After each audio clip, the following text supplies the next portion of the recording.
This is Borders Rugby Special on Borders Rugby Radio with Stuart Cameron.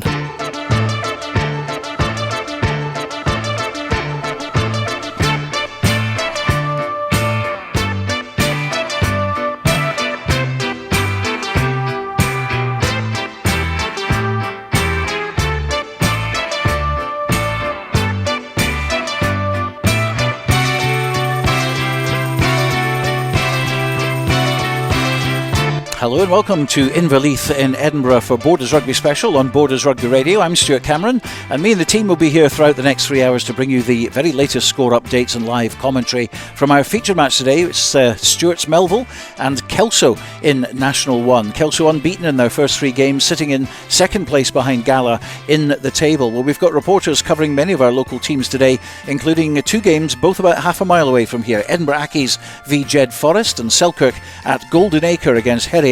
But we'll be keeping you right up to date with all the latest scores throughout the course of the programme. Well, I'm delighted to say that Hugh Brown is part of the team here today, and he's going to be having a word with the coaches from today's match. Stu Mel's Alex Haggart, and first of all Kevin Utterson. Hello, good afternoon to you, Hugh. Good afternoon, Stuart. Thank you very much indeed. In fact, I'm starting off with the coach of Stewart's-MELVILLE, Alex Haggart. Alex, good to see you.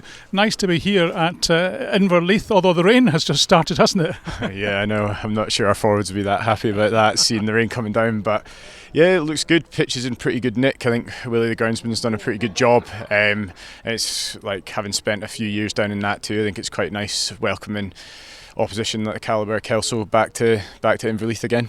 Well, yes, because I had a wee walk on the pitch a couple of minutes ago, and actually I was surprised at how firm it is considering the amount of rain that there's been in Edinburgh this week. It's looking in pretty good shape, and yeah, like I say, it's just good to welcome Kelso here for hopefully what will be quite a good game. Now, you've had 2 losses in the past 2 weeks. You'll be hoping for a win today, but Kelso are going to be a tough team to beat. Yeah, I think so. I think the key thing for us, like I know it's a monster cliche, but I think it's just like making sure that we're still performing. We had obviously a good first up win against GHK.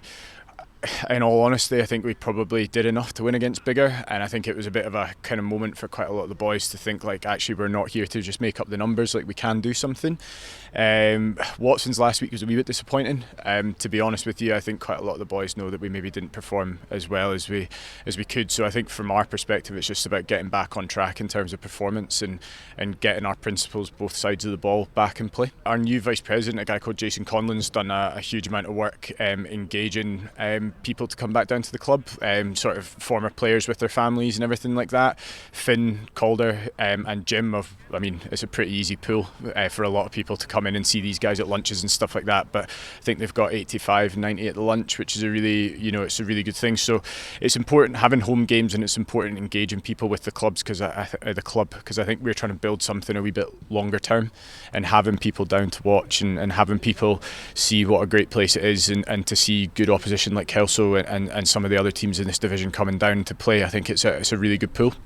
What's your aim this year as a team? What does Stewart's-MELVILLE want to do? You finished second last year, didn't you? Yeah, I finished second. I think for us the key thing is just to keep getting better, like week in, week out, and we've got a couple of really key areas that we know we can make a lot of ground in. So I think for us that's the key thing, is just making sure that we keep getting better and better and better, and focusing. I think last year, particularly finishing second, we closed up a lot because we were focusing a lot on results, and from a coaching perspective, myself and Hards, the defence coach, we were focusing loads on results. So we were coaching to games rather than coaching big principles and coaching how to be better at the game. And I think now we're kind of almost taking a step back and trying to work on our basics and develop that foundation line, and hopefully that'll see us with some good performances and obviously results over the course of the year. Well, we wish you well this afternoon. Hope it's a good game. I'm sure it will be. Thanks for joining me, Alex. No problem, thank you. Alex Haggart, the coach of Stewart's-MELVILLE, the home team this afternoon here in Inverleith. And joining me now is the coach of Kelso, Kevin Utterson. Kevin, welcome to Borders Rugby Radio. Yeah, afternoon, Hugh. Yep, looking forward to today's game. Another challenge on the road. Backing up last week, hopefully with a tremendous win through at Biggar that we thoroughly deserved and we've been working hard for. It was, because those are always tough games at Hartree Mill, aren't they? No, it was in Kengunnon, the 2 results against Biggar last season. We were really up for that game, and as you say, to go to Biggar and get something is very hard. So it was really pleasing. But listen, that's gone now. who focus on Stuart through the week, and they come up a league, so it's a bit unknown for us. Big wide pitch up here, the weather's no bad, so no, looking forward to it. And unbeaten so far, 3 wins out of 3, just a point behind rivals Gala. Yeah, that's right. We didn't want to look too far in front. I spoke to you earlier there. We've obviously got Gala coming up in a few weeks, but we just focus game by game, week by week, and no, we're looking forward to the challenge, because we need to. Last season there was a lot of games we weren't finishing things off, and we were making the silly wee errors, and we've tried to cut that out this season. It's been so far it's been going well, and these we call them nuts and bolts, dropping too many nuts and bolts in the games, and it's making a huge difference. Are you optimistic about the team's performances this season? No, listen, it's the consistency and getting the wins on the road. That's a big thing. I mean, we're really comfortable at Poinder. You like to think that, well, you've got to take everything for your home games as much as you can, but to get the wins on the road is the big bonus, and then you're up the top of the tree, battling with the top teams where we want to be after our sort of no bad season last season. We were in it and then we were out of it, but you want to move up a gear, and me and Bruce obviously are second year in charge, so we want to kick on to the next level. Yeah, you've got Bruce McNeil obviously as your joint head coach, and is that a help for you? No, Bruce, because I mean, Bruce is a very, he's a cracking player, and he's a leader, and he's just everything what you want, and he kind of keeps the forwards going, he keeps everybody going, but it's good that he's on the pitch at times, and he can work, he can bounce off each other and a bit chat here and there, but no, Bruce is a leader, and he's taking the boys to the next level again this season. Hopefully, it's good to see. As far as the team's concerned today, I know you've got at least one change because Harry Cooper's out, and Cammy Brown comes in. I'm laughing because Cammy Brown's the name of my brother as well, actually, but he doesn't play rugby though. Is that the only team change? That's the only change. It was unfortunate because Harry's been training well. He's a big lad, young lad that just come in. And he was getting a chance. Unfortunately, I had a wee accident at work, so Cammy comes in. Cammy's been playing well. He was missing another week last week, so he's off the bench and he's in. So he's a dangerous player on the wings. A big lad. He runs strong and he can hit some good angles. So looking forward to Cammy starting. As I say, it's a shame on Harry, but he'll get a chance another time during the season, hopefully, and I hope he's recovering well. Quick forecast for this afternoon then? Obviously, we've got to fancy ourselves. We're winning. We're getting used to winning, which you want to set that mentality. So we've got to come here, give it a go, and hopefully go away with the 5 points with that bonus point, which should be good. But listen, it'll be a tough game because STEWART'S-MELVILLE, they'll be up for it. And as I say, it's a bit unknown. We've not played them before, so the guys know that, and the guys are up for it. So we look forward to hopefully a cracking game. Hopefully, and just one final thing, Kevin. I mean, there must be a bit of you would love to be out there playing. Well, listen, that's what me and Bruce joke about every week. I mean, dig it is wrong. I would love to. It's hard at times. It really is hard at times standing and watching, especially when I think Bruce is similar age to me. Not that he lets on like, but no. So no, I would. But listen, the guys out there, they're doing a great job, and it's good to see the guys just doing what they're doing, and they take things on board, they listen, and they just enjoy it. That's a big word. They've got to enjoy it out there. So, but no, listen, I'd love to, but my days are gone. My days are gone. Let's hope it is, as you say, a good game and come out with a victory. Cheers, you. Perfect. Cheers. There we are. That's the coach then, one of the two head coaches of Kelso, of course, Bruce McNeil, who will be playing this afternoon. That's Kevin Utterson joining me down here on the touchline as the rain begins to fall again here at Inverleith. But cosy and warm up in the gantry position is Stuart Cameron. Thank you very much indeed to Hugh Brown there. I think the rain's getting to the cabling as well. We'll get that sorted out for later on in the programme. But Dale Clancy and Neil Hinnigan are in the commentary box this afternoon. Kick off here at Inverleith at 3 o'clock. Neil will be joining us later on. Dale is here now. You just heard what both the coaches had to say. How's it going to go from your perspective? It's early in the season. I think it's a difficult one to call because STEWART'S-MELVILLE are always very, very difficult to play at Inverleith. But Kelso are playing with a lot of confidence. They've pretty much had apart from 1 point, they've almost had a perfect start to the season, and they're going into this with a lot of confidence. And I like the way that Kevin Utterson's speaking about that there, because he's not getting too ahead of themselves. Like 3 games into this season, obviously we've had that one postponement as well when they were due to go away to Dundee, which has been rearranged for a very early kick-off. I think they'll have to set off after the finish of this game to get there on time. But it's the 3 games in, they've done everything that they need to do to get themselves in a position. And And I know that Robin obviously spoke highly of Kelso, but it's games like this you need to come away from home into the city, play a team who like to play expansive rugby on this big wide pitch, and you need to come away with some points. And talking of this pitch, I mean, this place oozes history, doesn't it? It was the Scottish Rugby Ground till 1925 when it moved to Murrayfield, and of course the Grand Slam year back then as well. But it's still in pretty good condition, isn't it? It's lovely. It's brilliant. I remember coming and playing here a few years ago now. It'll probably be about a decade ago, but Willie Aitken, who's a good friend of mine, he was the captain for STEWART'S-MELVILLE at that time. I was captain in Peebles, and thankfully for us, we absolutely pumped them that day. But it's a difficult place to come and play STEWART'S-MELVILLE because they've been up towards the top of Scottish rugby, and the different guises and the different changes of the shape of rugby. They've been one of the teams that have perhaps maybe went to sleep slightly, and I think you hear there from Alex Haggart, which is great to hear him. He's obviously thinking about the club starting to come to life again with the likes of Finn Calder, the sort of influence that they have. STEWART'S-MELVILLE are a big club. Absolutely. And I remember sort of being down here when I was about 7 or 8 years old. I was giving out the oranges at half time. Loved it. Was it built then? It was built then, yes, absolutely. And it was great fun. Whatever happened to oranges at half time? You'll know that, won't you? No, I've never. I don't think. Was that before your time? Yeah, before my time. I played for the over 35s legally because I'm still under 35, but it's port at half time. So, things have slightly changed in terms of the appetite for half time cuisine. But the game has obviously moved on, but it's just another interesting encounter. Things are tight at the top of National 1, and I think that's the beauty. You've got the Premiership, and you've got Super 6, and you've got different menus of rugby for people to take in, and I think National 1 is perhaps one of the tastiest leagues to bite into, because the likes of Gala and Kelso up the top, their Highland going okay as well, and a little cluster of teams in there and bigger. So all the teams' home form I think is going to count this season, and that's what makes this encounter that much more intriguing. And we loved National 1 last year, didn't we? I mean, it was the gift that kept giving, and we really, I mean, right towards the end, there were still 6 clubs who could have got that one spot, and then it went to 5, then 4, 3, 2, 1, and then finally down to the big game with Heriots and Gala. But of course, this year, 3 teams will be going down, so it's so important to get yourself in that top half of the league. Yeah, I think a lot of teams are going to be concentrating on getting to Christmas and trying to figure out roughly where they're going to be, because the changes in the structure of the league again brings a lot of kind of twists and turns throughout all the divisions, not just this one. But the important thing that Kelso will be looking towards is trying to get themselves into the mix to go up and get promotion. It's been a long time since Kelso Rugby Club have been in the Premiership, and teams like Jed have been back in there, Hoyt going strong, Selkirk in there as well. But we've got teams like Gala, so it's going to be interesting to see who's at the end of the season is looking to come, in terms of who's in the mix. You worry about this fixture. I do. I think it is a difficult one, because STEWART'S-MELVILLE towards the bottom, they're sitting in 9th.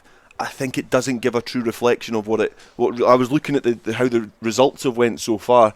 You can't gauge much about it. It's literally going to be 3 o'clock till 5 o'clock is how we're going to be able to gauge this game. Because Gala have beaten their 3 5-pointers, all teams who are actually at the bottom 3. Yeah, and I think that's, we said it last year when we were going round the clubs and we were looking at the season that's starting to unfold.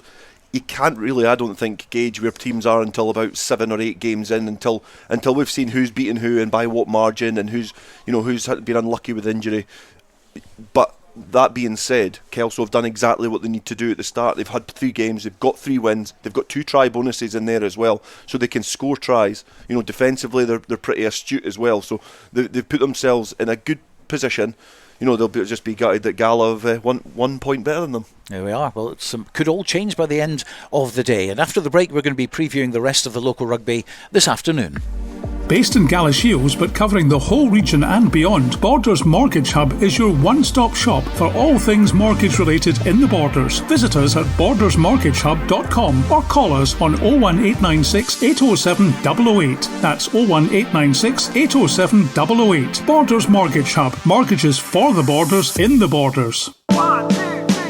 Hello, this is George Ingalls here, and I'm thrilled that my songs are now available on 2 albums, Anthology and Lockdown Blues. Late in the evening, she's wondering what clothes to wear. Both available on iTunes to download and stream. I am the train, been gone since 69. George Ingalls Anthology and Lockdown Blues. Check them out now on iTunes and other digital sites. Hi, Nicky Walker here, Curriculum Learning Manager for Sports and Outdoor Activities at Borders College. Have you ever considered turning your passion for sport into a rewarding career? If so, then why not get in touch at borderscollege.ac.uk/sport. Borders College, regionally focused, globally engaged. To commemorate the 7th anniversary of the opening of the Borders Railway, an 8 DVD box set is now available featuring the complete series Borders Railway from start to finish, plus the full hour-and-a-half documentary 5 Years On, which examines the possibility of an extension to Carlisle, plus extra features including a cab journey along the entire Borders Railway, all for the special price of just £14.99, including post and packing. You can get your copy direct from hotdisc.co.uk/shop. That's hotdisc.co.uk/shop. The 8 DVD box set, The Complete Borders Railway, is available now. This is Borders Rugby Special on Borders Rugby Radio with Stuart Cameron. OK, let's turn our attention to the other matches involving Borders sides this afternoon. I spoke earlier with Robin Purdy to go over them. And let's start with the Southern Knights, who play at 5 o'clock this afternoon at Myerside against Watsonians. And they could certainly do with a win, especially as Stirling County jumped over them to put them into last position with a game in hand last night when they beat Boroughmuir Bears at Meggetland. Head coach Bruce Ruthven gave us his thoughts. We're looking forward to going up to Myerside. It's a lovely place to go. Big open pitch, and Watsonians obviously are quite strong, putting some really good results together at the top of the table. So yeah, it will be a challenge for us again this week on the road, but again the guys have trained really well. They'll be up for the game. They'll front up well, and look forward to having a crack at the City side. Notes to our squad: Corey Winters comes into starting centre along partnering Ben Pickles. McGee goes in at 9, Crawford at 10. Familiar pack to the last few weeks. One notable change is Harry Morris comes in at hooker. And at the bench, Harris Rutherford will come in and make his debut for the Knights. Harris is out of Gala Rugby Club, Stage 2 Academy player, so everybody will look forward to seeing how he goes at this level. That's Bruce Ruthven. Good to see Harris Rutherford getting a shot from Gala. Of course, we've seen him play in Gala colours. Very impressed. Yeah, we have been impressed with him this season, Stuart. We've seen him on a couple of occasions. He's stood in and deputised really well for Craig Dodds, obviously. He's serving a ban, but yeah, he's been an able deputy. And of course, that's a 5 o'clock kick-off at Myerside. Watsonians, who are right up there with the Ayrshire Bulls playing Southern Knights. And Southern Knights definitely need a couple of wins, you would think. Yeah, and it's not getting any easier, really, is it? A trip to Watsonians, one of the form horses in this division. But yeah, they'll give it a crack, obviously, and who knows what might. It'll be interesting to see how young Harry Morris goes at hooker, possibly his first outing in the number 2 jersey. I think they're looking to convert him from flanker, so yeah, it'll be interesting to see how that goes. Into the Premiership, and all 3 Borders teams on their travels. Hoyk taking the Bill McLaren Shield with them to GHA, hoping to bring it back as well. Here's head coach Matty Douglas. It's one we're looking forward to. It'll be a tough game. GHA have started the season well. They like to move the ball about. They play expansive rugby, and you know they're a good side at home, and we struggled there last year. We got beat there, so we have a little bit of unfinished business. I think the players are ready to redeem themselves for last season. So for us, we really need to start the game well, put ourselves in the right areas, and stick to structures in our game plan. Little things for the last week that we didn't quite get right against Heriot, so hopefully we'll improve on that this week. And away from home, it's you need to up your concentration and your accuracy another 20-30% to get any sort of result. So we know what's needed, and to keep this kind of momentum going, it's a must win for us. Every week is a must win, so the players know the task that's at hand. Kind of selection this week, Matty Carrier comes in to start, so Ross Graham moves to the bench. Sean Fairbairn starts his first game of the season. Hughie Donaldson drops out, and Callum Rennick comes in for Stuart Graham. In the back row, in the back line, Logan Gordon-Woolley is ill this week, so Finn Douglas gets his first start for Hoyk on the wing. So on a whole, it's one we're looking forward to, and know that we're going to have to work really hard to get a result up in Glasgow. Matty Douglas there, and GHA, let's not forget, were 26 points to 5 up at Millennium Park last week against Curry. Curry pegged them back 83 points in all, 43-40, but it proves that you can go to Millennium Park and actually win. I think he's right in what he said there, in that GHA, particularly in Glasgow, will be a reasonable proposition for Hawick. He's right not to take them lightly, Matty. I mean, GHA are, they're 1 from 4 at the moment, but we have to be mindful of the fact they've played Curry. As you say, they almost beat Curry last week. No mean feat in itself. They've played Mar. They've played Edinburgh Accies. So, and they will be a decent proposition at home. Again, Matty mentioned some of the names that are coming in for Hawick. It emphasises the fact that they've got a strong squad this season. Particularly keen to see how Finlay Douglas gets on. We were excited by him in the under-18s last season. So yeah, Hawick, I think that Hawick will get what I'll class as a hard-fought win there, but it won't be an easy task. Well, also in the Premiership, Jed Forrest visit Rayburn Place to take on Edinburgh Accies. Jed coach is Andrew Brown. Last week against Musselburgh, we had a good win, scoring 7 tries. Musselburgh came at us quite early in the game, putting us under a lot of pressure, and left us chasing the game into the second half-time. So the forwards really ramped it up, fortunately getting on top, giving us a platform to work off. Mason Cullen coming on after his long injury, having a fantastic 40 minutes and scoring 2 tries. This week, a little bit of unavailability. Gregor and Lewis Young aren't available, and Harry Meadows took a knock last week. He'll be out injured as well. But Rory Marshall, Gary Young, Ben McNeil are all back and available for selection. Obviously be a totally different challenge this week. Up against Accies, obviously had a good win last week and a close game against Hawick, so they're obviously competing quite well. I feel we're getting stronger all the time, and each game going forward, we're competing more and more. We're working hard at starting stronger, so we're not chasing the game come half time, but really happy with obviously the second half. Obviously the boys are fit enough, and we're definitely scoring lots of points in the second half. Obviously looking forward to the challenge ahead this week, and getting on the bus and getting the boys up to Edinburgh for a good result. Well, of course, we were at the Accies game last week. Accies looked beatable, certainly in the first half, and in the second half they did benefit from Selkirk errors. 2 of their tries by the young winger who was very impressive. Cameron Barn, I think is his name. He did very, very well indeed, but they were living off the scraps of Selkirk. Yeah, it was a real Jekyll and Hyde performance by Accies. They looked very ordinary in the first half, let's be honest about it, and Selkirk played some great stuff, but I think they got the message from Ian Berthinison in the changing rooms at half-time, and they came out a completely different animal. Rory Campbell was to the fore. They will be a tough nut to crack at home for most teams this season, I think, Jed included. Jed had a fairly heavy reversal there last season, if memory serves, although I think they scored a few late tries. So they know they can breach the Accies defence. Tough ask to come away with a victory for Jed, but who knows what can happen. If Accies play like they did in the first half at Selkirk, then Jed potentially can get something. And Jed are beginning to score tries. Oh yeah, they've got tries in the locker, Jed, absolutely. It was a really good win for Jed last week. It was too early in the season to call it an 8-pointer, but they needed to win that game, let's be honest about it, and that's exactly what they did with a bonus point. And they'll be looking to make Riverside a bit of a fortress, but it'll be trickier on the road than it will be at Riverside. That's the case for most teams, but Jed will go up there in good heart after a good win, and yeah, let's see what happens. So we were mentioning Selkirk there. They'll travel to Golden Acre to play Heriots, who are without a win at the moment.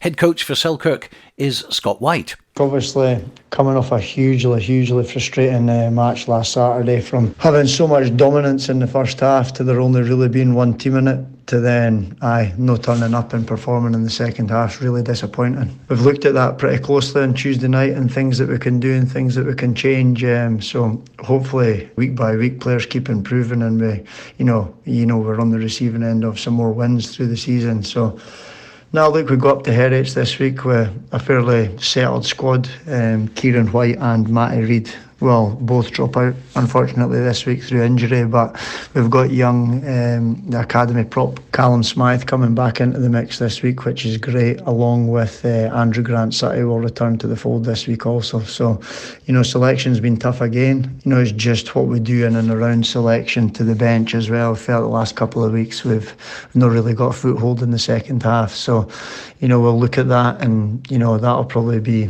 evident in selection when squad comes out for Saturday. But Heriots are a very good rugby team, and they've not picked up a win yet. So, but they've scored 3 or 4 tries against Hawick that were real high quality. there's a big opportunity up front in terms of if we can get the platform that we've had week 1 and week 2, not so much last week, but if we can really concentrate on our line out and our scrum, we believe that there's obviously a great opportunity there for us to take them on up front. And we've got a decent backline ourselves, we can score tries from everywhere, but much the same as last week, we're looking for this consistency performance over the 80 minutes. We got 15 minutes against Glasgow Hawks 3 weeks ago, we got first half against Musselburgh, we got a first half last week. So for us it's just about being more composed and controlled over the 80 minutes.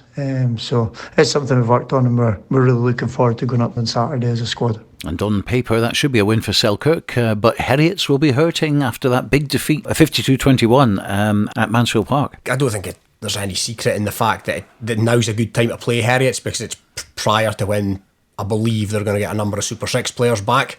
So yeah, Selkirk will be going up there looking for a victory, but it won't be an easy task, that is for sure. I don't think I've ever seen as much of a game of two halves, for want of less of a cliche, at Philiphaugh last week. Selkirk were absolutely on fire first half, absolutely cruising going into half time, and then they just didn't come out the sheds in the second half.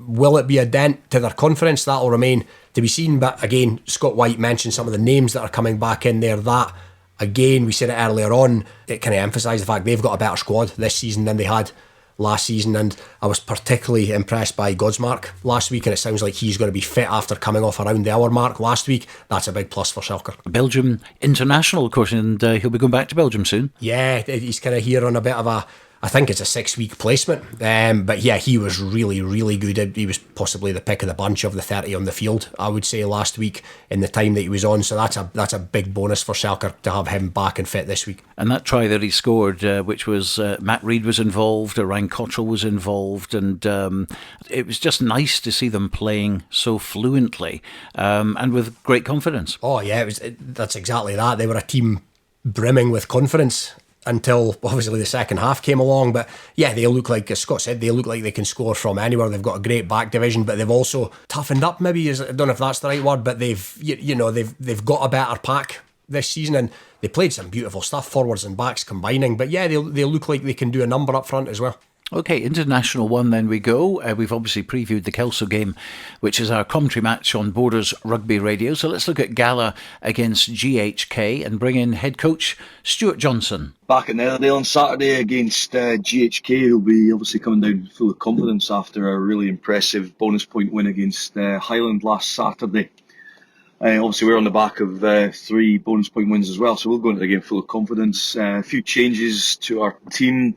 Harris Rutherford's been rewarded with his performances, and he plays for the Knights on Saturday. So Russell Kerr comes in to get his first start of the campaign. Obviously, Russell's only 17, so it'll be interesting to see how Russell goes. But he's came off the bench twice and impressed, so he deserves a shot. Callum Pate is unavailable this weekend, so Scott Peppers comes back in at fullback, bringing his experience, and Angus Dunn is out, also injured, so Stevie Cairns comes in the starting team again, adding his experience in there. So a couple of changes, but obviously we're bringing in experienced players, so not got any issues with our squad of 20 for Saturday. So I was just hoping some good weather and performance that backs up last Saturday. And you'll be at that game against GHK. I will. I'm looking forward to it. Seen Gala a number of times last season. I've seen them this season, and I've been impressed with them since the get-go. To be honest, they are 15 points from a possible 15. It doesn't get much better than that. They've not played what might be deemed to be some of the stronger teams in the league, of course, but you can only beat what's put in front of you, as they say. And yeah, they'll be looking to pick up another win, certainly at home to GHK on Saturday. GHK, some thought, might be a bit of a banana skin. They came up comfortably from the division below last season, and they seem to have a few ex-pros in the ranks, and obviously Peter Wright knows knows his way around the place as a coach. But yeah, I fancy Gala to win that. Really, excited to see Russell Kerr. We seen him in the under-18s, was it the Shield final against Melrose, and I was particularly impressed with him on that occasion. So it'll be interesting to see how he steps up to full men's rugby. But I'll put Gala for a home win on my card for that one. But again, I don't imagine it'll be a cricket score. And you mentioned the youngsters coming through, and of course we've heard earlier that Finlay Douglas is going to be taking part for Hawick in his first start as well. We've heard about Harris Rutherford going straight up to Southern Knights. I mean, that's that's a fantastic experience for him. And then what's happening with Gala, and of course during the week I was down at Netherdale. Of course we saw Nairn Moncrief score 6 tries in a match in the under-16s, and he's still 15. He's actually, since that match, he's now become 16. That was his birthday on Thursday, so congratulations to him. But again, a fantastic prospect for the future, and a guy who's completely grounded. Couldn't have done it without the boys. We've done great tonight. Not many mistakes were made, so it was a great night for us. We've got a lot of young talent coming through. I'm one of the older ones, so I can see it coming through, and there's a lot of young boys playing up that still show their skills, so it's great to see. We got off to a rough start, but I think we've got our footsteps now, so it should be good to see what happens. Targeting the 18s, really, that's really just where I want to be. So my birthday's tomorrow, so I should be playing up for them on Saturday, so it'd be great to play my first game for them. It's just good to get off at a young age, so hopefully I'll hold that throughout my career. Yeah, they've got a few prospects at the moment, Gala, haven't they? And he certainly looks one of them. Happy birthday to him. 6 tries, just shy of your birthday, no less. Craig Dodds has been out. We know that. Harris Rutherford's came in. Now he's been effectively promoted, which a bit, then Gala bring in another young prospect in Russell Kerr. That they're in a good place at the moment, Gala, for youngsters, and they're certainly in a good place in the 10 jersey. And also in National 1 are Melrose, unlucky last week to miss out at Ayr. They had a red card for a large portion of the game. I think it was Jamie O'Neill, the Canadian, who fell foul of the referee, but they still scored 31 points. They didn't get their bonus point as far as tries are concerned. They did get their losing bonus, but Ayr accumulated 35 of them. And they're at home to Aberdeen Grammar. Last time out, they did well against Watsonians, put 40 points on them. So let's hear from head coach at Melrose, and that's Bert Grigg. Yeah, looking forward to our game at the Green Yards this weekend versus Aberdeen Grammar. It's going to be a special occasion with the great Rugger Run finishing at the Green Yards in support of the MMD charity. Tim will be finishing his run and delivering the match ball for the game, which is quite exciting. Sort of a few enforced changes after the red card last week. We actually see Dory Weir's son Ben Weir coming in to start on the flank for his first start for the club. An injury to Luke Townsend means there's a bit of a shuffle in the back line with Stuart Hutchison going back to his natural position of 10 rather than 12, and still waiting on a couple of availabilities in terms of what that new centre partnership will look like. But looking forward to seeing experienced winger James Brown back into contention after his early season injury. Should be an exciting game against Aberdeen, who've struggled. They've had a pretty tough start to the season, similar to ourselves in terms of travelling. That's them travelled to all 3 Borders clubs within the first 4 games, so we'll hopefully bounce back from last week's disappointment at Ayr and get another good home win. As he said, another visit to the Borders for Aberdeen. Yeah, well, at least they're getting them, in the before the snow. Before the snow in the decent weather. Yeah, we seen Aberdeen at Gala a couple of weeks ago, and Gala beat them reasonably comfortably without really getting out of third gear, I have to be honest, and saying, to the point where Stuart Johnson wasn't particularly happy with a bonus point win on the back of it, given the performance. But again, I said this last week, Melrose could this season flip-flop between home wins and away defeats. I very much think they'll pick up a bonus point win against Aberdeen on Saturday, but it'll be interesting to see how they fare on the road as the winter months set in.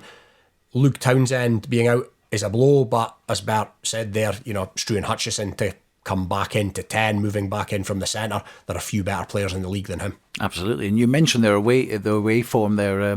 They were actually leading Melrose right up towards the end, and of course playing with 14 men, so there's a bit of dog, a bit of fight about Melrose on the road, and they're going to have that if they're going to be staying in that top half of the table. Yeah, that's right. I mean, they obviously did quite well last week. I think it was on about the 30-minute mark that their player saw red.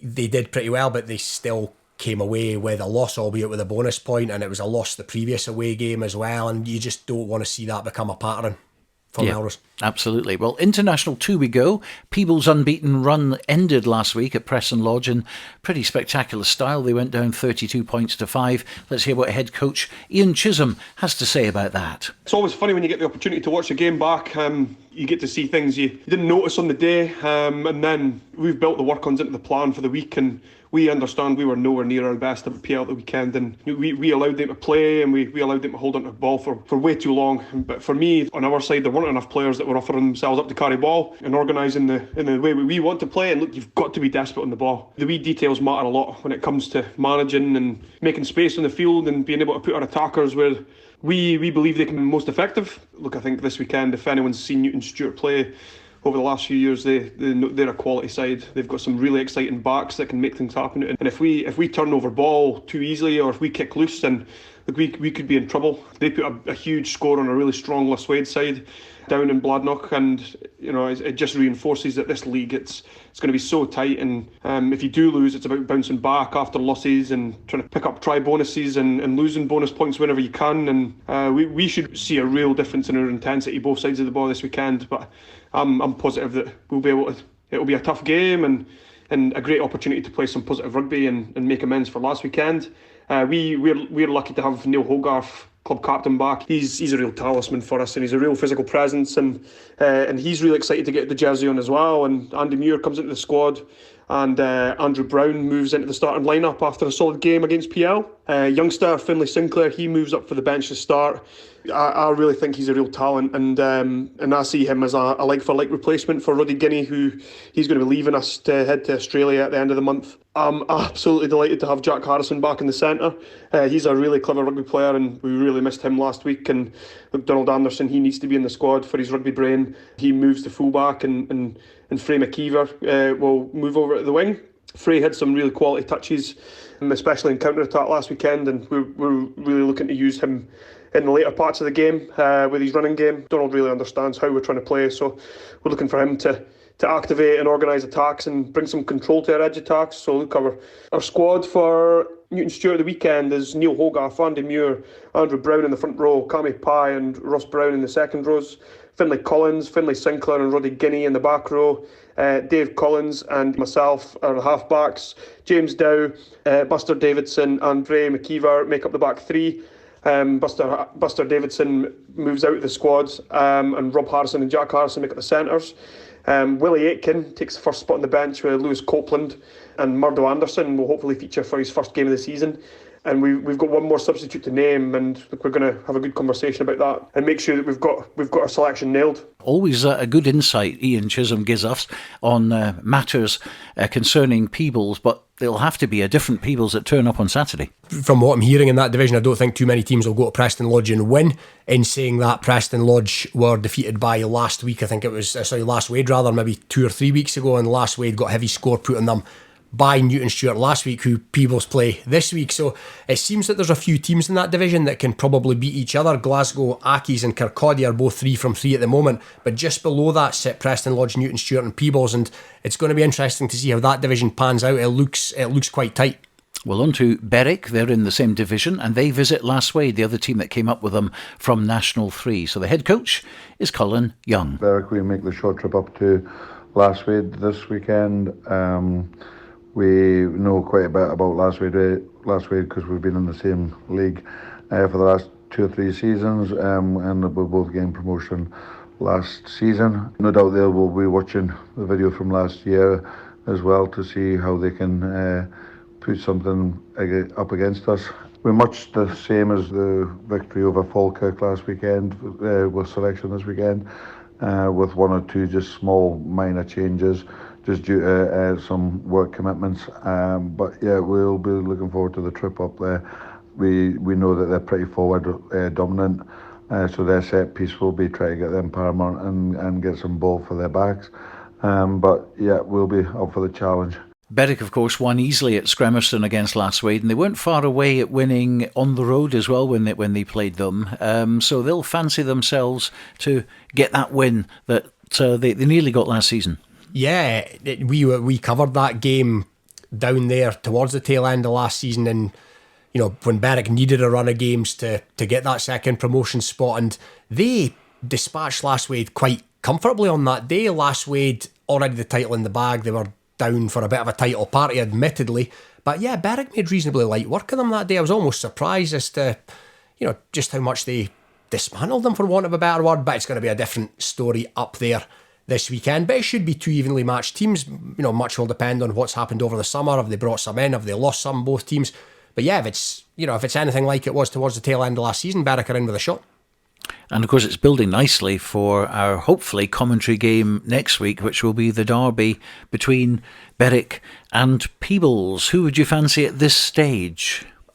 Berwick it is a fortress down there. 2017 they last lost at Scrimmerston. 5 years, so that's definitely going to be in their favour. Peebles potentially would start as slight favourites, but a team that's been unbeaten at home since 2017, you can't write them off, so I'll take a draw on that one. A draw, my goodness me, there we are. We shall come back to you on that one, and that's happening hopefully on October the 8th. We're just hopefully going to get all the logistics, all the technology right to bring the programme from Scrimmerston, but that's, as I say, something which hopefully we'll be able to do next week. Well, in East 1, Duns visit Linlithgow, while in the second division, Langham are at home to Pennycook, and their captain this season, as last season, is Nathan Smith. This weekend, we're back at home. We've got Pennycook coming down. Always a tough game. They've got real danger runners in their back three, so we're excited to take that on. In a league where I can't really read it because every team's beating each other home or away. It doesn't really seem to matter. Everyone's got a chance of beating everybody, so we're just looking to keep the wins coming, keep ticking them off as they come, and hopefully leave ourselves in a good position come the break in November. The good thing for us, I think we're 2 wins from 2 and we're nowhere near our best performance yet. Still a lot to sharpen up and a lot more to give, so that's exciting for us. So hopefully, come November, we're up there, give ourselves a good chance come the back end of the season. Well, also in East League 2, Hoyt Lindeen are away at Dunbar, while in East League 3, the match between Hoyt Quins and Gallo IM is off due to YM not having enough players, which is a bit of a shame because both of them coming off the back of big wins. But that one will either be replayed or Gallo YM will lose the points. We're not quite sure what's going to happen on that one yet, but I'd imagine there will be a replay and maybe some docking. But that information is still to come from the SRU in due course.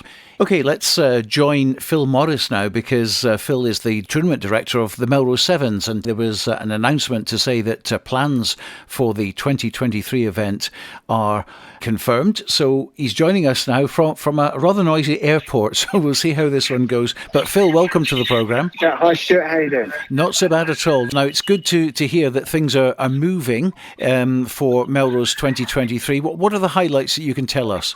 Yeah, I think obviously very fortunate that we were able to have a longer planning period into 2023. I think the main development is we're going to have a pre-qualification tournament for 2024 held on the Friday, aimed at teams that have never had an opportunity to participate in the Melrose Sevens before.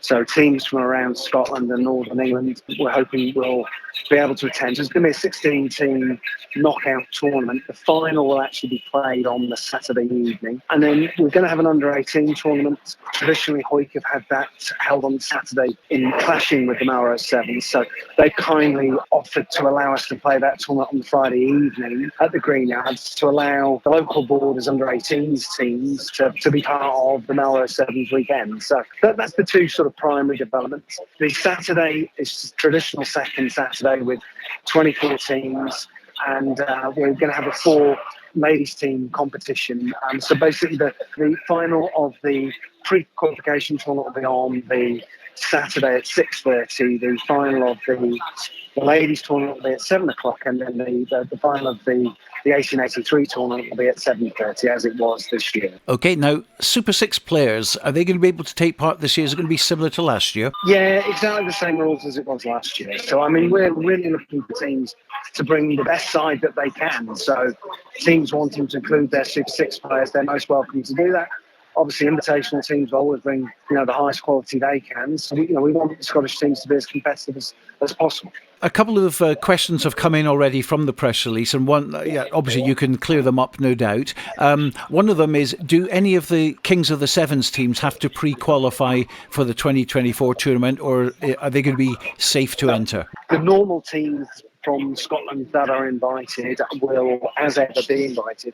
The idea is to give, local teams who just never get given the chance, Stuart, to participate in the Melrose 7, an opportunity to qualify for next year. And we've certainly been speaking to a number of local clubs. A number of them seem pretty excited to come along on Friday. So we're hoping that gives teams an opportunity to develop a sevens programme where they can become part of the event in due course. So we're talking the likes of Berwick and Langham. Yeah, we're really hopeful that those kind of teams will say yes. But yeah, the plan is that those guys get a chance to come on. There we are. That's Phil Morris at the end of a very difficult line. We couldn't hear him too well, but I've no doubt when he comes back into the Borders, we shall meet up with him in person and we'll have a longer chat with him. But good to see that the Melrose Sevens at least has got a firm date, which is the second Saturday in April.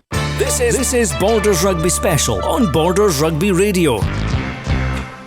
OK, we're here in Inverleith for the National 1 game between STEWART'S-MELVILLE and Kelso. It kicks off at 3 o'clock, but other games going on today include the match at Rayburn Place, which is not far away from here, just down the road in fact, in the Premiership between Edinburgh Accies and Jed Forest. Our reporter this afternoon is Sam Matthews. Yes, that's right. I'm here at Scotland's oldest club as second place Edinburgh Accies welcome 7th place Jed Forest to Rayburn Place. Accies chasing the unbeaten Curry at the top of the table, and Jed want to prove that the victory over Musselburgh was not a fluke the other week. Accies need to turn their home form around though, as this was the place they've suffered their only loss of the season so far. That was a 1-point defeat to Hawick. The Jed side, the young brothers are out, but Rory Marshall is back in. Dan Wardrop has also dropped out the back row due to a broken hand injury, I've been informed.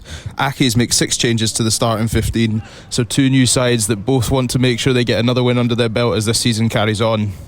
That's Sam Matthews there, who is at Edinburgh Academicals against Jed Forest today. Melrose looking to bounce back with a victory following a close loss at Ayr last week. So let's bring in Ewan Welsh. Well, good afternoon from the Green Yards, where Melrose will be looking to make amends for last week's defeat to Ayr with a win today against Aberdeen Grammar. Meanwhile, the visitors make their third trip down to the Borders in almost as many weeks, having previously played Gala and Kelso away from home so far this season, and will be looking to cause an upset this afternoon.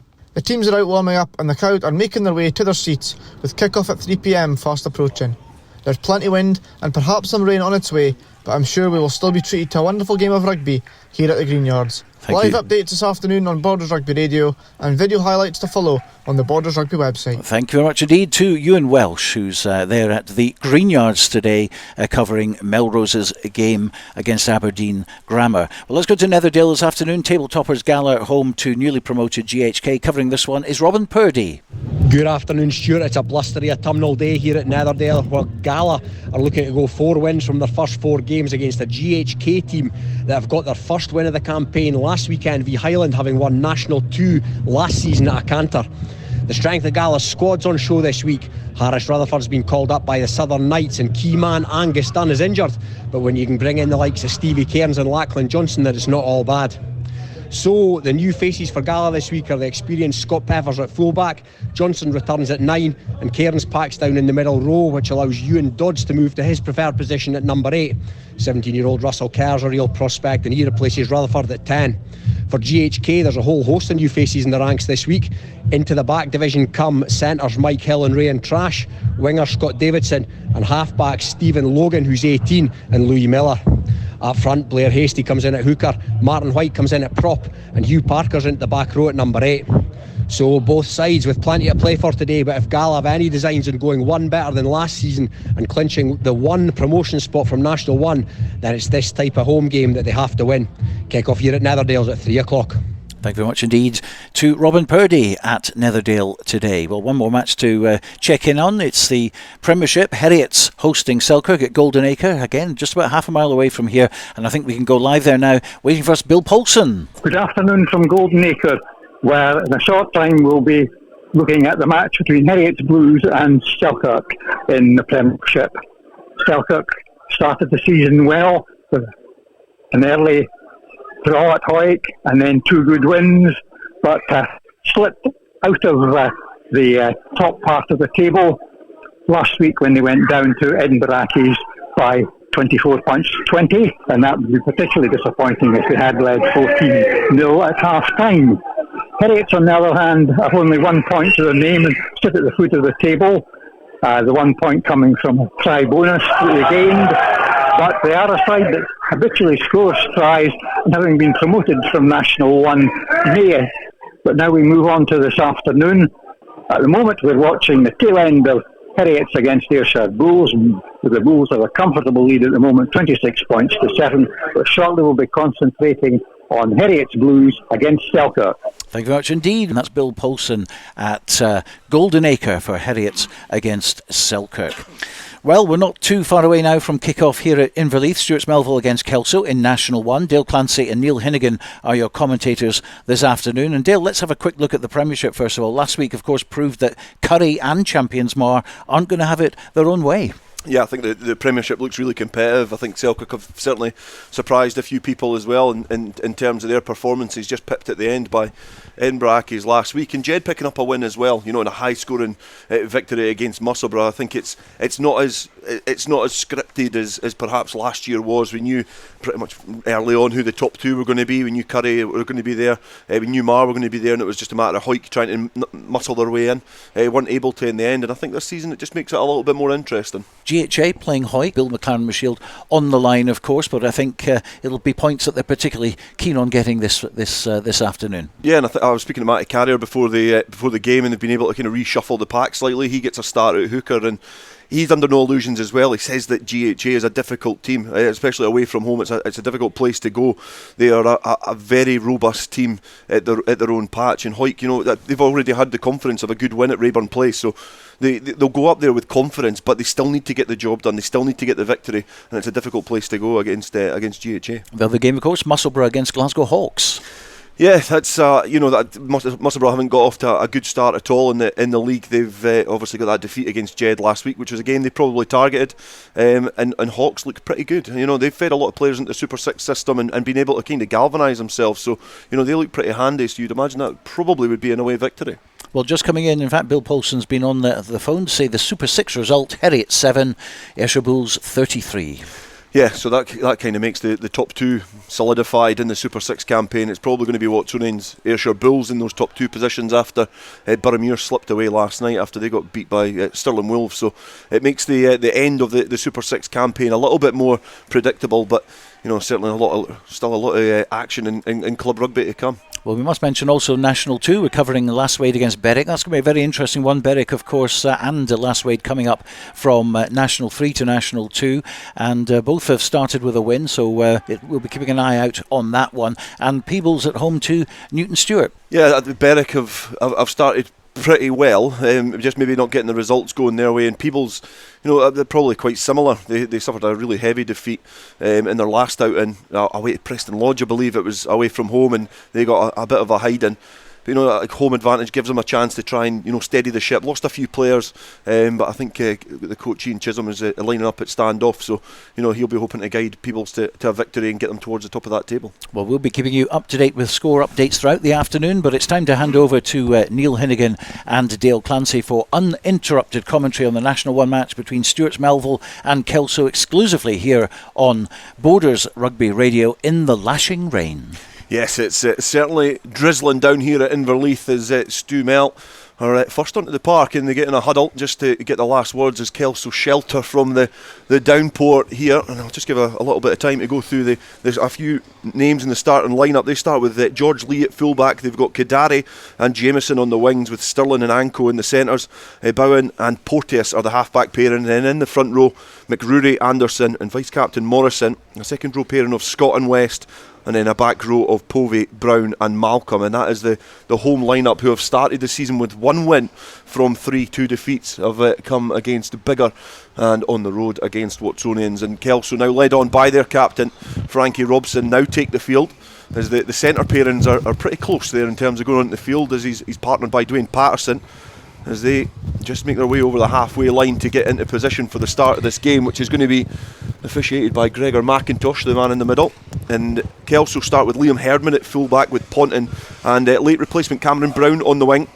The centre pairing of Captain Frankie Robson and Dwayne Patterson, and a familiar halfback pairing in the black and white hoops of Andy Tate and Murray Hastie. In the front row we've got Marshall, Knox and Frame. Keith McNeil and Keith Melbourne, the Keith squared, make up the second row. And Cammy Thompson, Kevin Dryden and Bruce McNeil make up the back row, and alongside me just before kick-off, it's just about to get underway, Neil Hinnigan. This is a difficult game for Kelso to come away from home up to Edinburgh to try and get some points and continue what has been a really positive start to your National 1 campaign.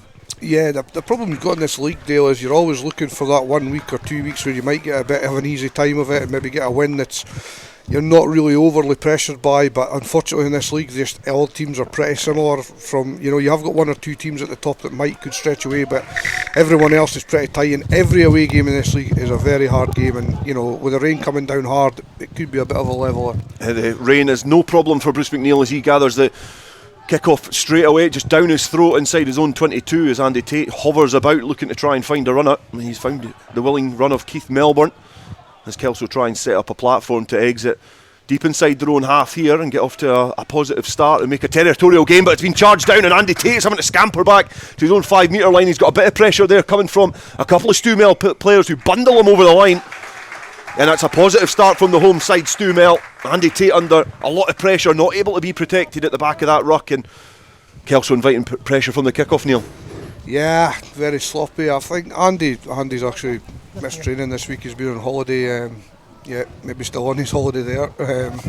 So yeah, just a bit sloppy. I mean, he just had to get up in the air and he didn't. And credit to Stu-Mel, they've hustled and they've given themselves a good chance to get off to a belter here. It's a 5 metre scrum over on the far side opposite the stand, the historical stand here at the home of Stewart's-Melville. There's going to be a first put into the scrum for the captain, Aaron Porteous. And he'll be passing into the open side of the scrum, but that's a big nudge coming on from Kelso, and they obliterate and pulverise the Stu-Mel scrum, and they get the ball back on their side, so the egg has well and truly been wiped off of Aaron Tate's face. Andy Tate, sorry, I don't know why I call him Aaron. And Kelso managed to clear the lines and get out of their own 22, and the forward certainly coming to the fore there and really flexing their muscles in the scrum. Yeah, it was a good first scrum for Kelso. Maybe Stu-Mel just thinking about trying to get that try and not concentrating, and Kelso obviously thinking, right, our chances now if we put the pressure on the first scrum, and a great first scrum, and it's bailed Andy Tate out of a tricky situation. The line out's contested on the 22. It's still Stu-Mel's ball as it bubbles back, and they concede about 10 yards as the pressure comes up from Kelso, and it's a good tackle from Ewan Knox. And it's been a knock on, and it's going to be another put into the scrum for Kelso. So from what was a very dangerous defensive position for the Point Apart men, they've slowly but steadily made their way out the 22, now just outside of their own 22 area. Andy Tate just looking about to his teammates there, looking to see what the options are going to be here for an exit. And he's certainly got a lot of confidence that they've got a really robust and strong scrum. We'll see here, Dale, whether it was a fluke. I know it's on our ball now, so it does change things, but if they can get this steadied and then take it forward, it'd be a great time to get a penalty again. Yeah, certainly a tactic as it goes straight down there. The referee just having a little look to see where the issues lie, and going over to the side of Alan Frame. I did recognise the loose head prop for Stu-Mel has started at hooker for the last 3 games, so don't know whether he is inexperienced in the scrum or whether he can do that. I don't know if that's the case. I don't know. I'm just surmising, but I'm going to take your word for it. I'm built like a prop, but I certainly don't know much about the dark arts of the front row. Yeah. It's certainly been an area where Kelso look like they've got the upper hand first on, and the referee having to go over to that far side of the scrum to just keep an eye on it as the nudge comes on from Kelso as they look to try and creak this scrum forward, but Bruce McNeil passes to Patterson straight off the base, who finds Murray Hastie, who's got a little bit of space over behind the winger Tom Kidari, and he's turned his winger and it's bobbled out into touch inside the Stu-Mel half, and it's the first time that Kelso have been able to encroach that halfway line. But that's a good exit from Kelso. Yeah, a really good exit, just good textbook stuff. I mean, it made it look easy, but these things often aren't, and it was well executed. Good scrum, good miss passed into the space, and then good clearance.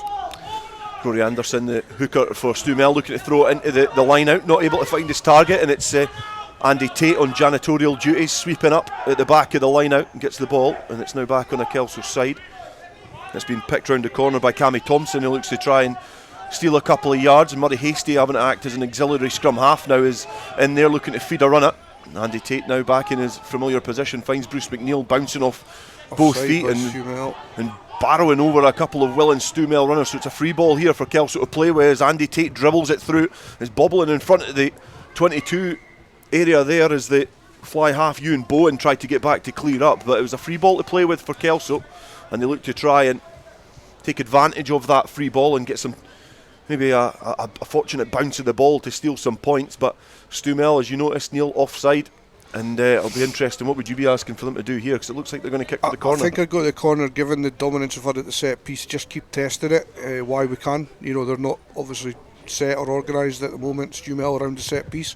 So I would continue to ask the question. It's just about a good enough kick. So yeah, okay with that. Safe there from Dwayne Patterson, with his grey skull cap on, with obviously the red socks and the famous black and white hooped shirts with the black shorts. The Kelso in their familiar traditional home top against what is a traditional Stu'Mel home top with the red pattern with the striking yellow hoop right round it, framed with black, and it's another penalty coming here from the line out for Kelso, deep inside the 22, and it's on right on the 5 metre line as Bruce McNeil is hovering about with the ball, and the referee is just going to have a little conversation here with I think the respective captains.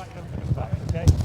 So it's yanking in the air from the just pulling down the jumper in the air. I think it was Big Keith Melbourne who was raised up there. Yeah, he was pulled down. I mean, it was nothing serious, but these days you get those penalties straight away through safety or whatever. I think Dwayne's maybe made a slight hash of that. That should be right in the 5, but yeah, that's okay. Well, it's good a chance for Kelso to get the first points of the game. Well, Kelso to throw in to this line out in a really good attacking position. There's a little bit of running repairs on the sideline as well. It looks like Kevin Dryden, I think, is perhaps the player getting patched up. I would expect it to be Melbourne again in drive, but we do sometimes mix this up, but let's see. We're going to see as there's a bit of movement at the front. They turn and they do lift Melbourne, and he's brought down safely to ground as the Kelso players huddle around the towering Irish second row. And the legs start pumping closer towards that Stu'Mel try line, but it's been well defended by the home side. Andy Tate just watching that carefully, and it's been taken back into the body of the Kirk as the maul looked to splinter. And it's looks like it's almost went to ground there, and it has, and Andy Tate is digging about for that ball. Unfortunately for them, it comes back on their side. Hasty finds Ponting off his wing, and they've got space on that far side, but Dwayne Patterson just cannot gather the ball, and he's knocked it forward when there was loads of space over on that far side. He perhaps had too many options in his mind, and that's an opportunity wasted for Kelso. To be fair to Dwayne, although normally I would expect Dwayne to take that and make what looked like the next pass was probably the money shot, that was the try, but I think the pass from, I think, was it Frankie before that? I don't know. I'm sorry I missed who it was, but it wasn't the greatest of passes. It should have been in front of him and an easy transition to Herdman, who would have probably been in under the sticks there. And that's a real shame. A real shame. Yeah, definitely. That is a big shame there from Kelso. As you say, the money shot was going to be the ball out from Patterson out to the supporting players out wide. But it's came back on a Kelso side from that scrum. Murray Hastie has got Cameron Brown, a late replacement, to the side over on that right hand side, the right winger, and it's been set up there, well defended again by Stu'Mel as Keith Melbourne looks to try and steal some yards yet again, just running at these tight and fringe areas as the referee blows his whistle for another penalty deep inside the 22, and it's quick again, and the referee's letting that play. I think it's Bruce McNeil who's taking that quickly. Andy Tate now at the ruck. He's got Keith Melbourne just on his shoulder for some support as he's going to look to set up a platform on the 5 metre line. It's slowly but surely coming more centre field as Frankie Robson now coming off his centre position looks to try and barge his way over the line. Almost got slightly isolated there as Murray Hastie now is looking to try and spill the ball, but it's been kicked there by Andy Tate. Must have known there was a free ball coming. It's a penalty. And there was an opportunity there to try and get the bounce of the ball, but the referee is going to bring that back for a penalty. It's going to be interesting to see what his decision is here, because there's been a couple of infringements in dangerous areas for Stu'Mel. Yeah, there has been, and that the problem we've got now is Kelso really need to score now. If they don't, then it's a huge result for Stu'Mel at this stage of the game if they can defend this out. However, if Kelso can get the try, obviously that the pressure deserves it. It's just getting over that line. And the rain is the back of the stand here at Inverleith. The commentary position is well sheltered, but the rain has just started to batter down yet again. The heavens have opened, the respective replacements in well sheltered dugouts, and I think they'll be pretty apprehensive about coming onto the field of play. If there's if Kelso can get the nudge on here, he'll maybe look for a penalty try, but they really need control before a referee will give it, especially at this level. They need control. Andy Tate puts the ball into the scrum 5 metres out. The nudges came back from Stu Mel, and it's been a secure ball. Bruce McNeil looks to try and barge his way over. Can he stretch his arm over? The referee has got a good look at that, but the ball has came back on a Kelso side. Andy Tate now directing traffic. He finds Alan Frame, and he's been held up well there by some robust and stern Stu Mel defence, as the home side have to dig in to try and thwart this onslaught from Kelso, and they come again. Andy Tate patiently just waiting for the runners to get there as they look to try and muscle their way over the line. They've been driven over, and that looks like it could be a score. The referee has got a good look at that, and he has awarded the score, and I think that looked like it was Frankie Robson who got bowled over, helped with his by his teammate. I think it was Big Keith McNeil who helped push him over the line, and it was patient play there from Kelso, but eventually they do get their try. Yeah, given the conditions, you've got to stay tight up. I've actually noticed this last week at Biggar. We sometimes take the pass too far away, Dale, from where the actual ruck is, which is causing us to lose momentum. We need to keep it in a little bit tighter. And look at the rain now; it's got to stay tighter. Yeah, good time to score. This is definitely going to dictate how play is going to go in this game, because it is absolutely hammering it down now here. The gutters are overflowing just in front of us here at the back of the stand. And Dwayne Patterson takes the only bit of protection he had from the rain from his hair, his head guard off, and the familiar ritual for the outside centres. He looks to add the 2 points here. And currently Stu Mel 0, Kelso 5. The conversion attempt to come here from the right-footed Dwayne Patterson. He likes the look of it. He turned quite quickly. The referee signals that the conversion was successful, and it's now Stu Mel 0, Kelso 7. Yeah. To be fair to Stu Mel, they still defended a good number of phases in the line there. What's let them down was their set piece, the line out, and they actually lost the scrum that was theirs as well. So their set pieces creaking at the moment, and that's cost them a lot so far, and in these conditions they'll need to sort that out. They got slightly bullied, you would say, as Bruce McNeil gathers the ball straight from the kick-off and makes some good yards. And I feel that at the start of this game, Stu Mel got themselves into a good position after some good pressure, but they've been bullied off of the ball, bullied on the floor, and that's what's meant that Kelso quite cheaply were able to get some territory in this game. One thing I do like about Stu Mel is they get off the line quick to make some big tackles in the middle of the field. Murray Hastie is fed by his scrum half, Andy Tate, and he kicks down centre field, and it's been well gathered there by Dwayne Patterson. He's managed to just split the defence and catch them unawares. Frankie Robson now having to sweep up to get the ball back on their side, and Andy Tate is there quickly, notices there's some space in behind, and if the bounce of the ball is kind here, Kelso could be in for another score, and it's been bounced up. What a try! That is a great try. Beautiful for Cameron Brown. It bounces up into the clutches of the winger, a late replacement for Harry Cooper, and that's great awareness from the scrum half as well. He noticed that the defence was up after a great field chase by Dwayne Patterson. The ball was kicked in behind by Andy Tate, bounces into the hand of the wingers, and he scampers in for a score. And in wet conditions, that's champagne rugby. Well, what pleases me the most, Dale, is you've got to adapt to conditions, you've got to make the right decisions. That is textbook stuff. Catch the kick off, take it up, tidy up, get the ball out in these conditions, ask the question, ball in the air, Dwayne competes, he wins it, and then it was just open field for Andy, and he puts the right ball in, and a lucky bounce, but played for it. A really good try in these conditions. That you wouldn't expect to see a try like that, and it was a quality finish from Cammy Brown. Yeah, I feel like the rain is slightly settled now. I feel like I had cataracts for about 2 minutes there, but it's went away, and it's going to be another similar kick for Dwayne Patterson on the far side. It's at Stuart Melville's home ground here. Kelso are playing towards the roadside, right to left if you're sitting at the stand, and Dwayne Patterson with the right-footed kick. Again, he's on the money, and that's 2 from 2 from the outside centre, and Kelso have got firm control in this game. 14 minutes gone, and they're 14 points to 0 up against the home side here, Stu Mel. I'll quickly dip in here with some latest scores. GHA 0, Hawick 5, Heriots Blues 3, Selkirk 0, Musselburgh 0, Glasgow Hawks 7, International 1, It's Gala 7, GHK 0, Highland 7, Biggar 0, Melrose 7, Aberdeen 0, and Stewart's-Melville 0. As we hear, it's Kelso 14. That's another sloppy mistake there as we hear the results from, or the scores, the updates from around the country. And Stu Mel from the kickoff just kick it straight out and just give the ball straight back. And this is what we were speaking about there, Neil. I've been speaking about it time and time again when you watch rugby. It's pretty simple. But if you concede or if you score points, you want to then settle and get into a good area. And what STEWART'S-MELVILLE have done there, they've conceded 2 tries, and then they've kicked the ball out in the full, given the ball back to Kelso in a dangerous position, and that is criminal in rugby. In these conditions, they need to settle down, STEWART'S-MELVILLE. If they can just put the ball into the 22, ask, okay, even if they're not competing highly, you're asking Kelso on a slippy wet day to get out of there. Now, if they do, great, but you've got to ask that question. That is a complete and utter gimme now, especially with the Kelso scrums going. They will love this ball.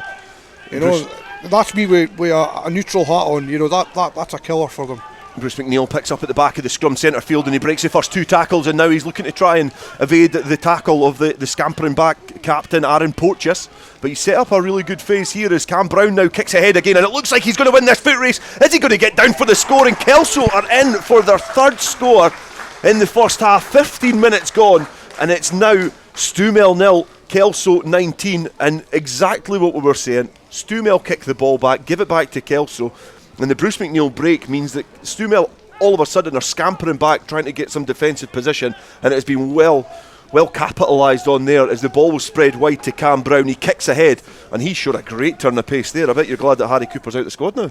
Yeah. I mean, Harry was given a chance, or would have been, because Cammy went away last week, and the rule of our selection is if you're away, you have to take your medicine and come back. And luckily for Cammy and us, Harry's been a little bit under the weather yesterday, so he's pulled out. And yeah, that's to their favour. So you need a bit of luck every now and then. But although Kelso have been great, scintillating really given the conditions, and I'm absolutely delighted with the way that we've started.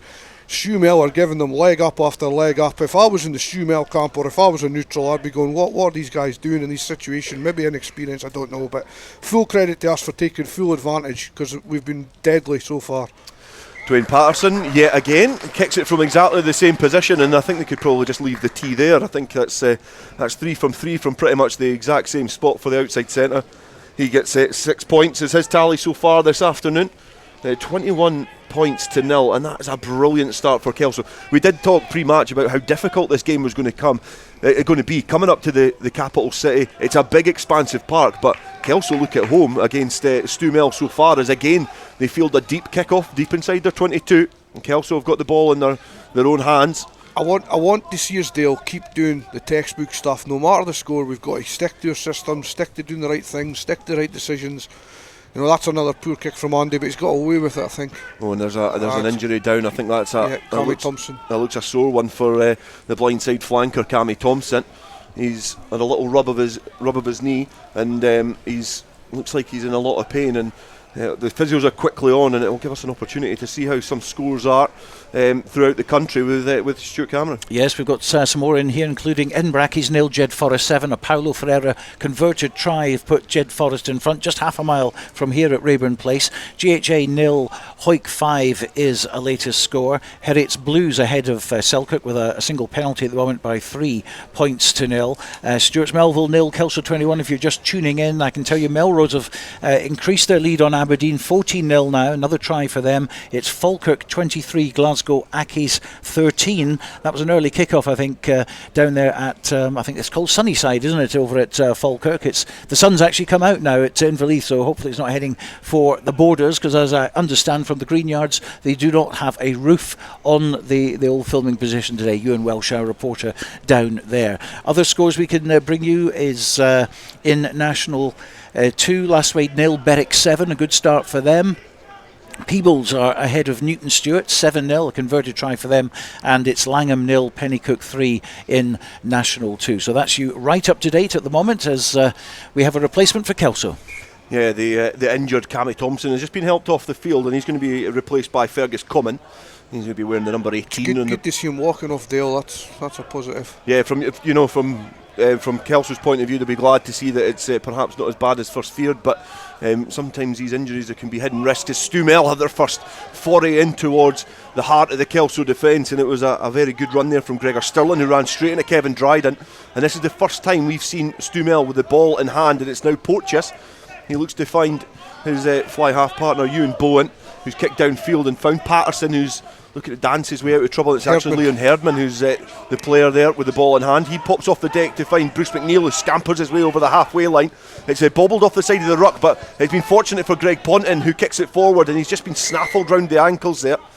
as he tried to kick through, and it's going to be another penalty here for Kelso. Certainly no let up for Stu Mel. It is relentless, and Kelso keep coming back at them. Yeah, we've tried, we've tried about it all week, Dale, about coming here and have the right mindset, and Kelso teams in the past maybe got off to a good start and then we let ourselves down, and I'm just pleased to see your attitudes on point at this moment. Anyways, touch wood, we're in it. We look the hungrier outfit, which is the most pleasing thing. Regardless of skill level, players, personnel, it's an attitude thing that they need to have as a team, and so far we're seeing a good bit of that, and that's helping them along the way. Patterson kicking downfield from the penalty, looking to find some more territorial gains down this stand side. He just managed to nudge it just outside the 22, another dangerous position for Kelso, and they've had a lot of fortune over on the right wing. Cameron Brown already on 2 tries so far. He's now looking for his hat-trick, and it's on the stand side here, so the right winger loitering, stretching the park, but it's in with the heavies just now as they look to try and keep it tight, and they're driving it up towards that 22, and it's twisting and weaving, but it's still well constructed there from Kelso as it starts to splinter now as the Stu Mel defenders look to try and make a nuisance of themselves. Big Ali Scott is in there looking to try and make his presence felt in the opposition, and it's been well defended for Stu Mel.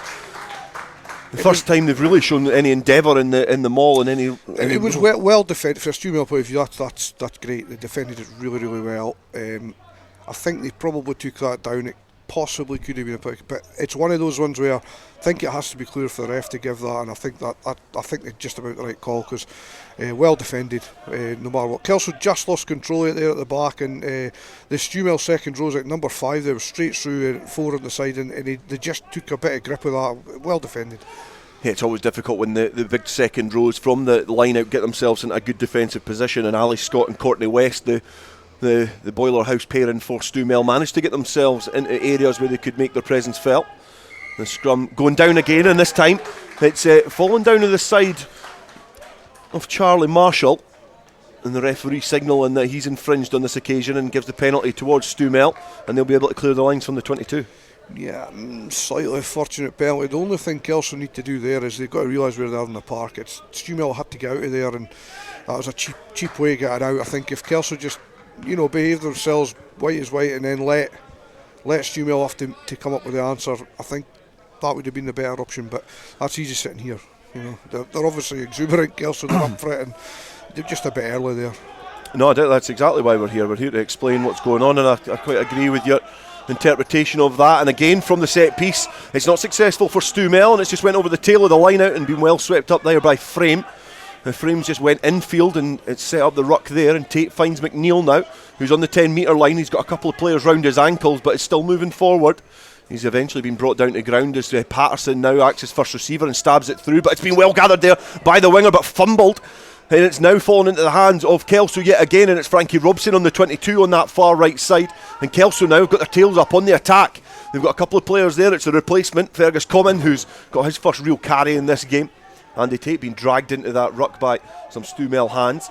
The referee's got a good look at that as Herdman acts as first receiver now, and Stu Mel try and burst out the line. Almost snatched that from the air, but it was inch perfect from Herdman, distributing to the oncoming runners there, and Hasty now's got a couple of runners. Bruce McNeil is one of them. A little bit of crossing perhaps there, they're saying, for the Stu Mel fans, but the referee's having none of it. It's again Kelso making some good ground into the deep and towards the Stu Mel 22 now. And there's some isolated runners. Stu Mel look to try and dig about on the floor and get the ball back, not able to, as Keith McNeil takes it a couple of yards further forward. And now Keith Melbourne, who's been relatively quiet so far in precedence. We've had 23 minutes so far in this game, and it's been all the backs who've been doing all the dancing. The forwards doing the nitty gritty up front in very challenging conditions, slippy conditions, but they've been setting the platform for their backs to certainly feed off. And now Tate, centre field in the 22, finds Bruce McNeil, who just goes back towards the congested area. He's perhaps run into a bit of trouble there as Keith Melbourne loses his footing looking to try and clear out, but it does come back on a Kelso side as Murray Hasty puts boot to ball. It's a high contestable kick here for Brown to try and go for, and Dryden's there as well, but it's just dribbled, I think, forward there. The referee is signalling there's been a knock on perhaps. I think it's been a knock on from Stu Mel. It's going to be a put into the scrum for Kelso, and it's again another good attacking position, and it was a good option because play started getting a little bit flat for Kelso, and they looked to just try and make it an aerial fight. I mean, if conditions weren't as bad, I'd be saying, we've got to be more patient. But given what's went before in this match, I think the option was there. Cammy Brown certainly has that boy's number at this point. So yeah, not a bad option. Maybe got a little bit fortunate that we're getting another shot at it now. I'd like to see us squeeze this scrum and really go for it. I think Stewmel have done a bit of defending there, tired. That'd be my first protocol here, and then move the ball. But we'll see what happens. Andy Tate, ex-club captain, obviously represented the South in his hometown of Berwick as well, feeds into the scrum, and it is Kelso who's getting a nudge forward now, just doing exactly what Neil Hinnigan was asking for. It's going towards that try line. The referee is awarded the penalty try straight away there. No doubts in his mind that was going to be a try. Another 7 points for Kelso, and it's the bonus point now, and that's exactly what you wanted. They've tested the scrum up front, and there's a yellow card there as well. I think Stewmel's resistance in the scrum has been commendable because they lost that first one, which would normally set the tone. However, from there they've actually gotten a little nudge on here or there. They've actually come a little bit with a little bit of character around that. But the way they just defended 6, 7, 8, 9 phases, you were asking a lot of their forwards to go into that bottom corner and come out with a big scrum, and that's why pleased to see Kelso really took the initiative there and saw that was the option. I remember. I thought we won about 32-0 against Stewmel here before, and I thought that was impressive. It's 28-0 here for Kelso, the visitors, after 25 minutes. So this could end up being a cricket score. But Murray Hastie from the restart has eventually found the ball and kicked it downfield, and it's into the hands of Ewan Bowen, the fly half for Stewmel, who returns it. But it's again straight down the throats of Kelso, and here they come again. Bruce McNeil wrong footing the first defenders, bowling over a couple of more. And he plays like he's still 21, but I think he's about 55 now. That's clever. That's what we want all day. Murray Hastie spotting a gap in the backfield for Greg Ponton to chase. He's been evaded as both players look to try and gather that ball, and the captain Porteous got across well and did some good work sweeping up in the backfield. A good awareness there from Murray Hastie. He noticed there was a space in behind the Stewmel defence. He stabbed it straight into the Stewmel 22. It's a place that STEWART'S-MELVILLE have been very familiar with in these first 26 minutes. Stewmel now looking to exit from deep inside their own half, and the captain Porteous puts to ball with a box kick on the 15-metre line, just on his 22, but has been gathered infield by Murray Hastie, who gives a challenging ball towards Herdman, who's been met with a really solid challenge by George Lee, but he does well to ride it and get the ball back on a Kelso side, and certainly physically Kelso are looking good, and physicality usually in abundance from Frankie Robson. He doesn't make great yardage, but manages to secure the ball as well. And it's been hoisted into the air again by Andy Tate, and it's been kicked forward and now ricocheting and bouncing off of various players, and it's going to be a put into the scrum for Kelso, but they've certainly got control of this game. Yeah, we look really in control. I like the kick that Murray used to put in, very mature. You're 28-0 up, Dale had skis it, get carried away with trying to play champagne rugby for everywhere. At this stage of the game, we've just got to keep control, and that's what he did. I'll have to say, Stewmel absolutely fielded it tremendously. 2 pick and drives, tidied up, nice exit, forced Herdman into a little error, nearly got the better of him. So that was really good play for Stewmel. The way they've been playing, I thought Murray had that kick on the money, and he probably did, but really well defended and exited by Stewmel. Yeah, it was certainly a difficult period of the game for both teams to try and manage, but it's Kelso who've got the ball.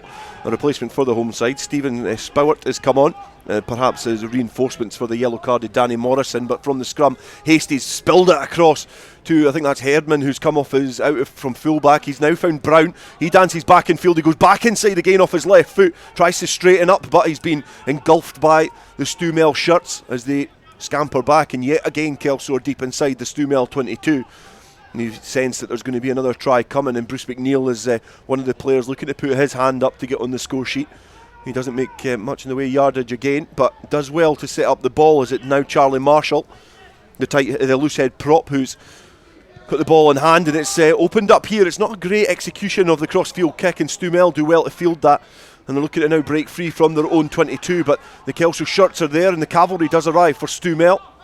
And they feel they've got an overlap on this stand side, but again, the numbers just popping out of nowhere for Kelso. Defend that really well. Now Stewmel with their backs to the wall. They're only about 10 yards away from their own line, looking to try and go through the phases to set up an exit play. and it's going to be Porteous to try and box kick out of danger, and he's not been able to kick out of his own 22. The wind here at the Inverleith is going straight into the face of the scrum half. It's going from right to left. The flags are going in different positions, actually. It's kind of swirling here at Inverleith. But that's a challenging kick for the scrum half. I'm disappointed. If I say anything there, I just talked about Kelso's maturity and not going off the script. I think that's over-egging it there, Dale. You're 5 metres to the line, a bit more hard work and we score. It was a giveaway there. From the line out, it's Kelso. They're looking to try and set up an attacking phase, but when it's eventually brought into the hands of Bruce McNeil out wide in a very dangerous attacking position, he's just not able to gather the ball and perhaps gives a few coaching tips to the opposite number as well. I know he's not short of a word or two, but he's had a little bit of an exchange of words with the outside centre who was marking him there. It was Gregor Stirling. He's a good player, Gregor Stirling. I was actually at a game in Northumberland on my travels, and he was playing uni rugby at 13, and he's got a bit about him. Like, he's only 20, just come back up from uni, and he's a good player for Stirling. For STEWART'S-MELVILLE, Gregor Stirling. So good acquisition just today. He's not had a chance yet. But exactly. You know, there's probably a lot of good players littered out through the STEWART'S-MELVILLE team, but there's been a lot asked of them from Kelso, as again the anchor comes down from Kelso, and they put a bit of pressure on that scrum, and now Bruce McNeil just wrapping round the neck of the big William Malcolm, I think, the big number 8 was picking. Given a penalty for that one, I think. He was picking at the back of the scrum, and he's given the penalty there for a high challenge. Bruce McNeil, who looked to try and wrap up his opposite man, was just going a little bit too high, riding high in the challenge, and the referee's going to give a penalty to STEWART'S-MELVILLE. We've got 9 minutes left here in the first half on Borders Rugby Radio, and it's currently STEWART'S-MELVILLE 0, Kelso 28. The bonus point is in the bag, and it's perhaps just a case of by how much now for the Pointer Park men. And the penalty there from STEWART'S-MELVILLE. They managed to clear their lines, but again still trapped inside their own half. And you know, it's been a really long stint, a really long first half hour for STEWART'S-MELVILLE, and this has been an area that's been pretty inaccurate for them as well. The set piece as they throw in, and big Keith Melbourne gets his mitts to it and flaps it back on a Kelso side. So yet again, we've not got Opta stats or anything here, but I would love to see the possession percentages for Kelso, because I feel like they've had the ball in hand for perhaps about 80% of this game, if not more. Andy Tate now at the ruck. He finds Dryden. Dryden's been met with 2 tacklers looking to double up on the back row and take him to ground early. And Frame, the robust and burly tight head prop, gets round there and just looks to steal a few yards as Murray Hastie notices a bit of space over there in the backfield in this big open pitch here, and it gives another one for Ponton to try and chase, just short of the STEWART'S-MELVILLE 22, but it bobbles into touch, and it's going to be a throw into the line out for STEWART'S-MELVILLE. Given the way the lineouts are going for STEWART'S-MELVILLE, you know, that's bread and butter for Kelso now. Even if it is only 20-30 metre gain, we've got to have to ask the question of their line out again. I mean, they might very well win one, they're due to win one, but if Melbourne keeps scooping this up, that's prime time for Kelso. Again, it's not been contested in the air that time, but it has ended up in the hands of Keith McNeil, but the referee has just adjudged that they closed the gap early there, I think. Is that what he signalled? He may be right, I think they maybe did, but I think that's probably happened just about all of them. I think it's just STEWART'S-MELVILLE sort of throwing it in like a grenade, and everybody's jumping like an old school line out for it. So yeah, the referee's obviously thought, no, I've had enough of this, and rightly so, penalised Kelso there. Yeah, it's pretty old school, the line outs from STEWART'S-MELVILLE. I don't think they've won one line out yet. There's a lot of pressure on the hooker Rory Anderson, as he's got another chance to try and hit his target here.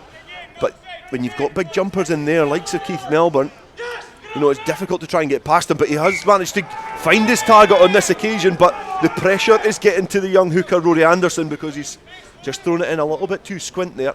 And all, you know what, in all honesty, Dale, I think that was a bit of a maybe pernickety call by the ref. I think STEWART'S-MELVILLE were a bit unlucky to have that one against them. If I was Kelso, I would have liked to have gotten away with that one. So yeah, fair play. I mean, the ref is consistent. He's refereeing the game really well, so he's seen it. I mean, it probably was slightly squint, but it's, you know, we'd rather see the game flow a little bit, maybe give Kelso a little one away next time round, you know, and that's just the way I feel it should go. But Letter of the law, it probably was squinting. It probably is the right decision, but they're one you often get away with the ones, Dale. I do feel that sometimes when there's squint lineouts that are, destined to go into the hands of one team, I think you need to let the game flow there. But I know that's a law they're trialling down under. But again, STEWART'S-MELVILLE not able to find their target, and then they concede a scrum, and then they're being marched back towards their own 10-metre line. There's been a good 4 or 5 metres at that one. This scrum here from Kelso has been nudged forward, and it's been expertly dribbled by Bruce McNeil, and he thought Andy Tate was there on his shoulder, but the scrum half had ghosted the wrong way, and Bruce McNeil has been asked to do it alone.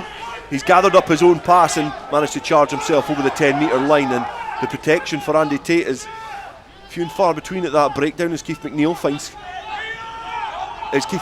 finds Keith McNeil as they mix up in midfield. The 2 second rows looking to try and steady the ship and draw this Stewart's-Melville defence in and open the gaps up out wide as Murray Hastie gets the ball through the hands to Patterson. Patterson's now split the defence. He's got the offload in as well as Herdman goes through. It's a 2-on-1 situation and he doesn't give the pass. He's bobbled back up to his feet and he's charging towards the line, but Stewart's-Melville scampering back well there in defence and managing just to stop the fullback going over. As Marshall now carries the ball forward and he's been penalised on the floor. Kelso, in a dangerous situation, cough up the ball, but perhaps you would wonder what was going through Herdman's mind there, as he had the option to perhaps give the ball to Brown, although in Herdman's defence I don't think Brown was in the best position to receive that ball. I'd like to think that Liam would probably make the right call there, and I think he was just blocked off ever so slightly. And from the penalty it's not managed to find touch, and Cammy Brown looked to gather it, and I think he got caught in two minds whether to go for it or stay in position, and he's went to try and get it and knocked on the ball, and we've got about 4 minutes left before half time. We just lost a bit of composure in the red zone, Dale. We've maybe butchered 2-3 tries in the last 5-6 minutes roughly, and hopefully it doesn't come back to cost us, but I think if we got one more it probably would be enough. Yeah, the yellow card now is back on the field. The vice-captain Danny Morrison is off his naughty step, and it means that Stephen Spowert is going to be withdrawn, or he isn't going to be withdrawn. He looked like he was going to be, and he comes back onto the field, and the hooker Rory Anderson is the player being withdrawn, perhaps to realign. I mean, he's maybe away for a calibration test to realign his accuracy at the line out, and there's certainly changes in the front row to make sure that they can try and win some set piece, because since our last score about 10 minutes ago for Kelso, the penalty try from the scrum, STEWART'S-MELVILLE have enjoyed a little bit more of the ball, but when they've had set piece, when they've had throw-ins to the line out or put into the scrum, they've come under immense pressure from this Kelso forward pack. Yeah, they have come out of the game a lot, Dale, in the last 15 minutes, but pretty even really the last 10-15 minutes. I think STEWART'S not really making inroads at Kelso's half of the pitch, which is obviously keeping them under pressure. And Kelso been a little bit wasteful, and they just need to tidy that up a bit. Yeah, perhaps a little bit complacent, but the scrum does come on again from Kelso. They look to put the pressure on. The referee is given the penalty. The way of Stewart's-Melville this time, when the upper hand looked to be at Kelso's side. I mean, you're going back at 80 knots like that, and they have been most of the game, and yet the ref pulls that one out from somewhere. But I think he's the angle there of Charlie Marshall was inwards, and when he set that picture, I think the referee, the easy option is to give that penalty. So, yeah, okay. Yeah, Cammy Brown fielding that a lot better this time, as he manages just to pirouette on the touchline, and the ball kicked back downfield with a vengeance from Liam Herdman, and I think that has bounced inch perfect infield, and it's bounced out for a throw into the line out for Stew-Mel, and it's going to be a first tester here for I think it's going to be Ewan McRory who's going to throw into the line out now, well pointed out by Neil Hinnigan earlier on. We're going to have to timestamp that as well. I think it was 37.5 minutes that Neil Hinnigan questioned a referee decision against Kelso. It's good going, eh? That's it. He's been pretty good because he's consistent. He's given the same things all the time, and that's all you can ask. And that's probably the worst line out we've seen so far. So the change in the front row and the change in hooker for Stew-Mel has not worked, and it's fed its way back on the Kelso side to the captain Frankie Robson. And Andy Tate has got Bruce McNeil coming round the corner. Keith McNeil it's this time, and he's going round at a very dangerous angle to try and defend, and the runners who are looking to try and keep the momentum going from Kelso overrun the scrum half's orders as Andy Tate keeps the ball in at the breakdown and frame, finds himself on his back like a cow jow, but manages to get the ball back on his side. And now Melbourne, he's found Herdman, who's got space there for Robson to go through, but he's just the pass there from the fullback was just perhaps at the wrong angle for Robson to make any head of steam. And now the replacement, Danny Morrison, now got the ball in hand for Stu Mel up towards the halfway line, and the bodies are flying into the breakdown now from Stu Mel as we approach half time here at Inverleith. And it's went for, I think that was back in the pocket was Jeff Ango, who's just tried to find a little bit of space in the infield area for Kelso, and it's now been kicked out in the full, and I think that's Dwayne Patterson who's kicked out in the full. So a good territorial gain from Stu Mel, and that's a little bit better from the home side. That was a clever kick by the 10. Was it Bowen? I think it was the 12 actually. It was 12. Jeff Anko. Well, it was a lovely kick. He just changed direction, put in behind Cammy Brown. He wasn't expecting it. Cammy did okay, and then Dwayne obviously fluffs his lines. Great territorial win for Stu Mel, and they could just get one before half time, and that would maybe make it game on. Yeah, they'd have to win their line out first, and they're not able to there, but it's came back on our Stu Mel side. The referee letting that play. It went forward. I thought that did bubble forward. Stu Mel get it back on their side now. It's through the fly half there, feeds his runner, Bowen, who's distributing for really the first time in an attacking position.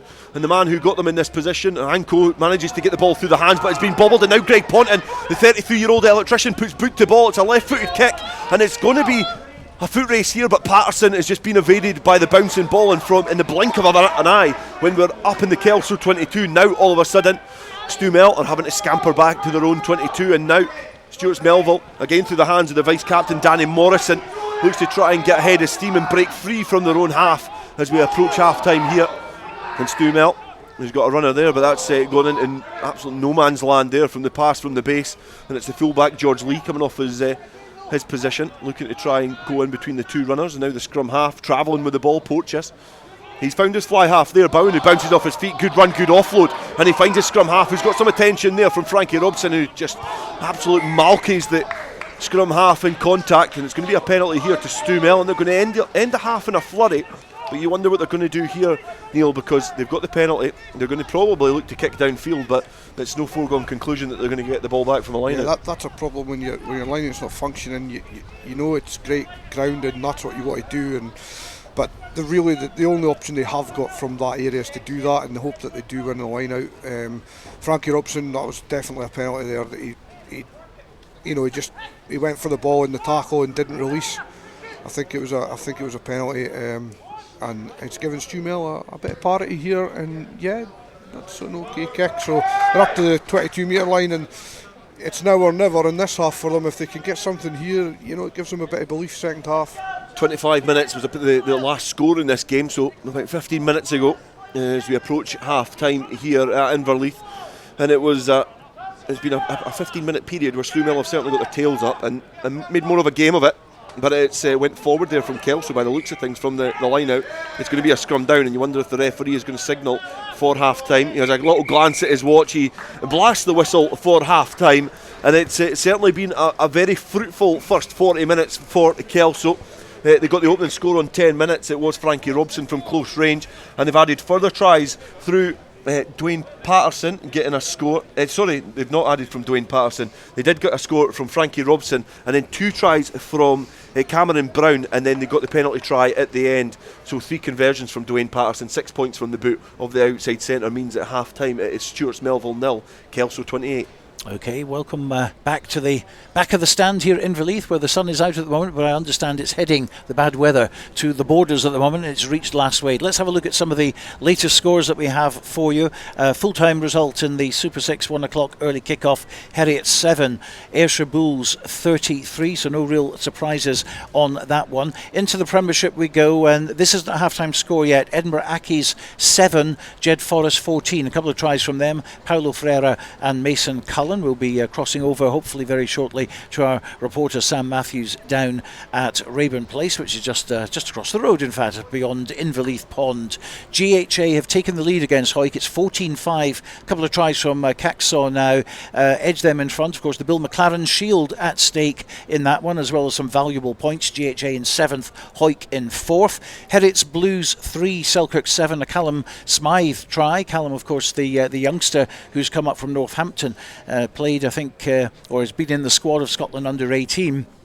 He scored the try there, which was converted by Aaron McComb. Selkirk in front at Golden Acre, 7 points to 3. Mars 7, Curry 5. A Ben Johnson try early on, but Curry have now scored, so that's 7-5. And how about this one? Musselburgh 0, Glasgow Hawks 21. None of those half-time as yet, but I'm sure they'll be coming in very, very shortly. Let's move into National 1. Ayr 18, Watsonians 0. Gala 14, GHK 5. We'll cross to Ross Robin Purdy, should I say, a little bit later on. Highland 19, Biggar 9. Melrose 26, and a bonus point already in the bag. Aberdeen Grammar 6. Stewart's-Melville here, it's 0. Kelso 28, bonus point in the bag there, and we're still awaiting any information from Stirling County against Dundee. In National 2, I can tell you that the match against Falkirk against Glasgow Accies has ended, and Glasgow Accies' unbeaten record has gone. It's Falkirk 23, Glasgow Accies 13. You'll remember last week, of course, Falkirk fell at Berwick, so that's a very, very strange result. But Falkirk 23, Glasgow Accies 18, in fact, I'm just hearing, is a full-time result. The match against between Kirkcaldy and Dumfries has been postponed. It's Lasswade 0, Berwick 12. James Thompson scoring a try for Berwick. That's 2 for them. It's Lasswade 0, Berwick 12. Berwick looking for their second win. And of course, we can push forward to next week. It's a big derby in Division 2 between Berwick and Peebles. We'll hopefully be there at Scremerston. We're just sorting out the technology for that one. Not a lot of power down there, but we'll do our best, and signals and stuff, but I'm sure we'll get it all sorted out.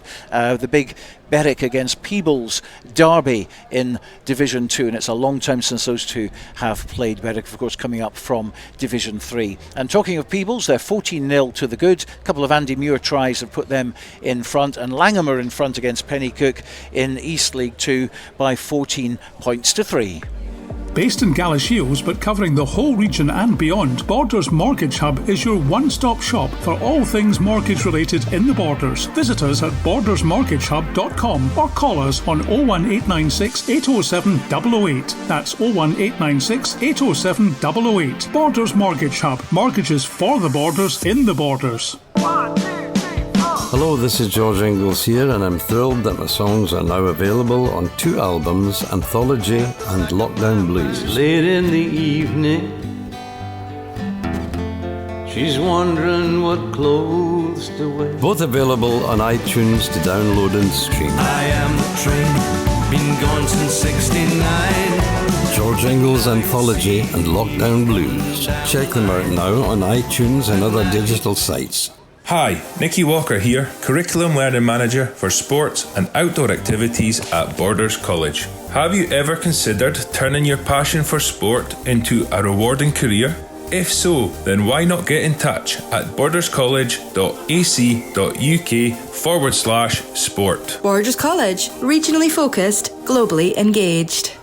To commemorate the 7th anniversary of the opening of the Borders Railway, an 8 DVD box set is now available, featuring the complete series Borders Railway from start to finish, plus the full hour-and-a-half documentary 5 Years On, which examines the possibility of an extension to Carlisle, plus extra features, including a cab journey along the entire Borders Railway, all for the special price of just £14.99, including post and packing. You can get your copy direct from hotdisc.co.uk/shop. That's hotdisc.co.uk/shop. The 8 DVD box set, The Complete Borders Railway, is available now. This is Borders Rugby Special on Borders Rugby Radio with Stuart Cameron. Yes, welcome back to Inverleith. We've just kicked off in the second half. We'll join our commentary team, Neil Hinnigan and Dale Clancy, shortly. I can tell you that Hawick have scored another try, so it's now GHA 14, Hawick 12 in the Premiership. And Langham have gone further ahead in East League 2. They now lead Pennycook by 19 points to 3. We did say it was going to be a difficult game for Hawick away from home against GHA, and it's certainly proven that. Very tight affair in Glasgow.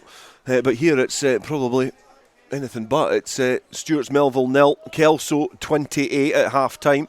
The first half is about a minute old, and it's been a bright start for Stewart's-Melville as they get the ball from the line out on the 10-metre line, and they've certainly realigned their certainly their arrows at the line out, but the ball in midfield, when it's tried to be gathered by Stewart's-Melville, the player who was looking to try and get his mitts on the ball, Ewan Povey, is just knocked on in midfield and given the ball straight back to Kelso. But it's been a more promising start here for Stu Mel. You could see the way they came out with a bit of purpose there. A bit more chest out and that. They've obviously had a bit of a doing at half time, and rightly so, and they've come out with a bit of purpose, and then they just fluffed their lines there a little bit. But I think it's important that Kelso maybe just get the first score of the second half, just to settle the whole game down. All their hard work to this point needs a bit of a finishing touch to it now. So if they let STEWART'S-MELVILLE get the first score, that just gets their game up, gets their dander up. Yeah, it certainly would make a game of it. But Andy Tate from the scrum finds Murray Hasty straight first phase ball as he tries to find Herdman coming at a rate and knots into the line, but it just bubbled off his chest and straight into the welcoming hands of Mike Jamieson, who had a torrid time in the first half trying to deal with Cameron Brown, who was a late replacement for the injured Harry Cooper, whose inclusion, Cammy Brown, in the first half, he got 2 tries, so it's certainly been a positive reshuffle for Kelso. But from the knock on there, Stuart-Melville just cannot take advantage, and it's going to be a put into the scrum to the home side in quite a familiar position, a similar position to the original scrum that was from the Stuart-Melville knock on. But Kelso will be looking to put a little bit of pressure back on this scrum.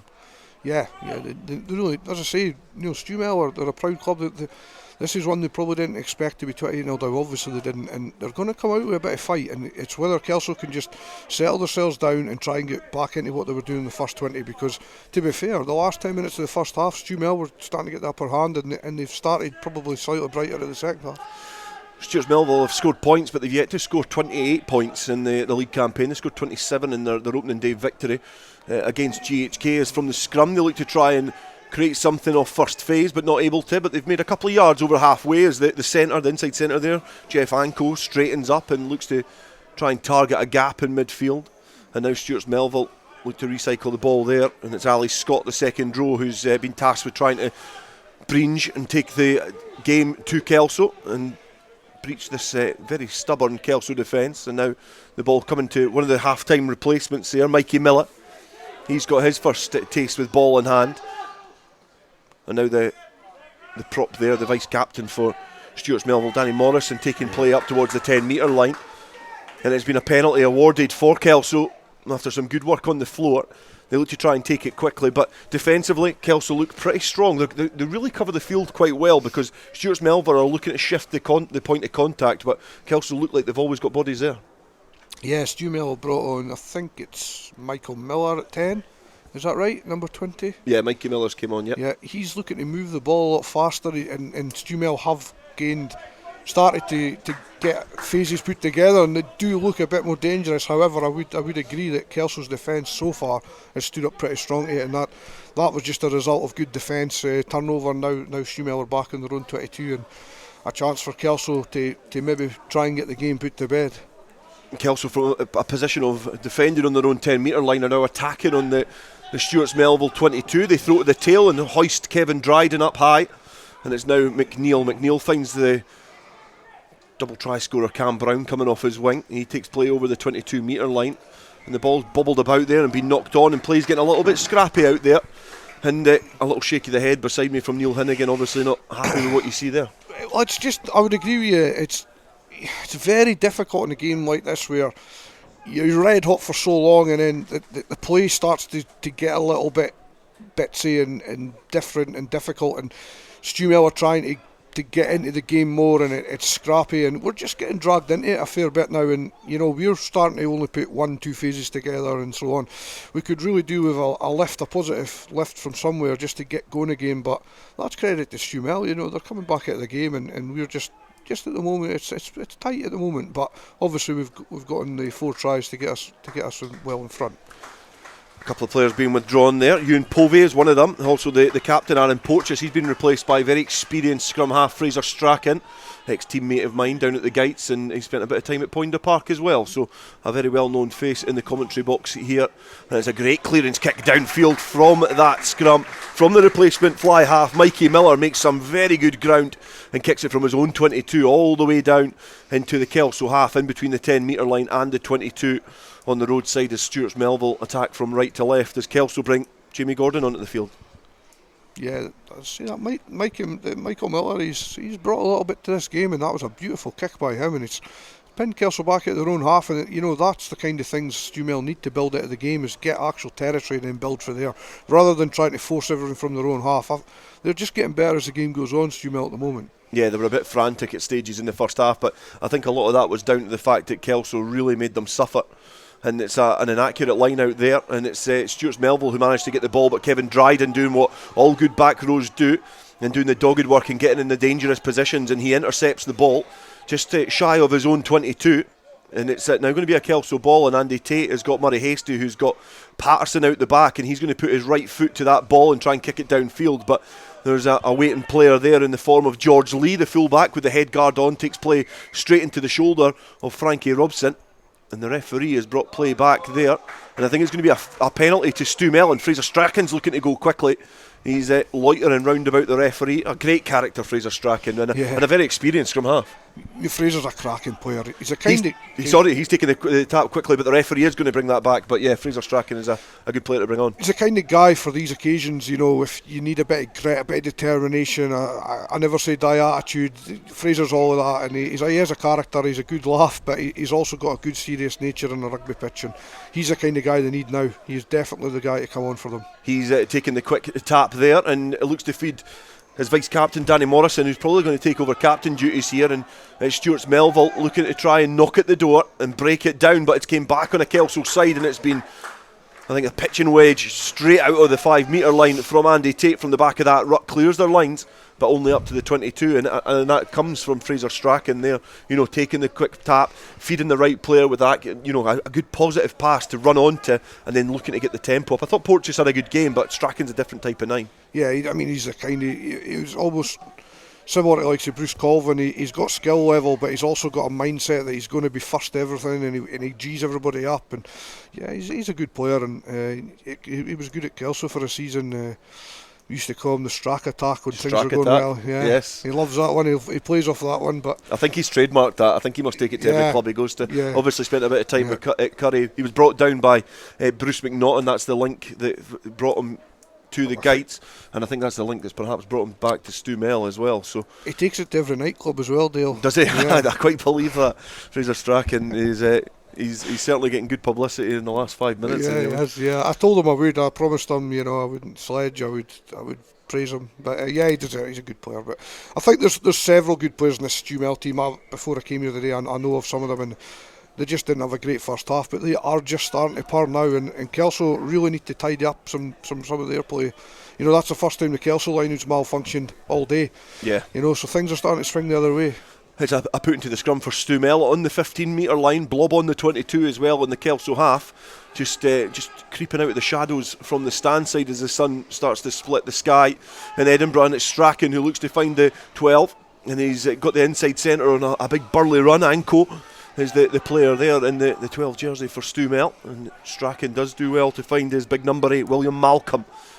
And he's still caught on the 22 metre line as Stewart's-Melville find it very difficult to try and break this very dogged Kelso defence, and play is again on the 22 metre line, and Fraser Strachan's got some options, and it's opened up there for Stewart's-Melville. If they can execute this pass, they could be in for a score in the corner, and that's an excellent score from Stewart's-Melville. It is the loose head prop Ewan McCrory who goes in for this score, and you've got to say, when we've been praising the Kelso defence, there was that mismatch, and it just opened up, and the fullback there, George Lee, managed to split the defence, and it was just a matter of executing the passes after that.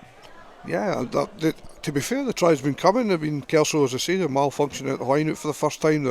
They just don't look themselves from the first half, and it's easy to switch off when you're 28-0 up, but that should be a wake-up call for them. And Stu-Mel, all credit to him. As I say, we alluded to Strachan, Michael Miller coming on, giving them a bit of direction. The forwards are starting to get a little bit of impetus in the game, and that was a well-finished try, a good try in the corner, and that's brought them back into the game. And fair play to Stu-Mel, that's character. You're 28-0 down. You've got to come out and show what you're about, and that's exactly what they have done. On the 50-minute mark, Stewart's-Melville get off the mark, and they're looking to try and add the extras, and that looks like a good kick, and it's just kissed the right hand post here and bounced back into field, so that the extras are not added for Stewart's-Melville. It's 5 points, and I think you probably...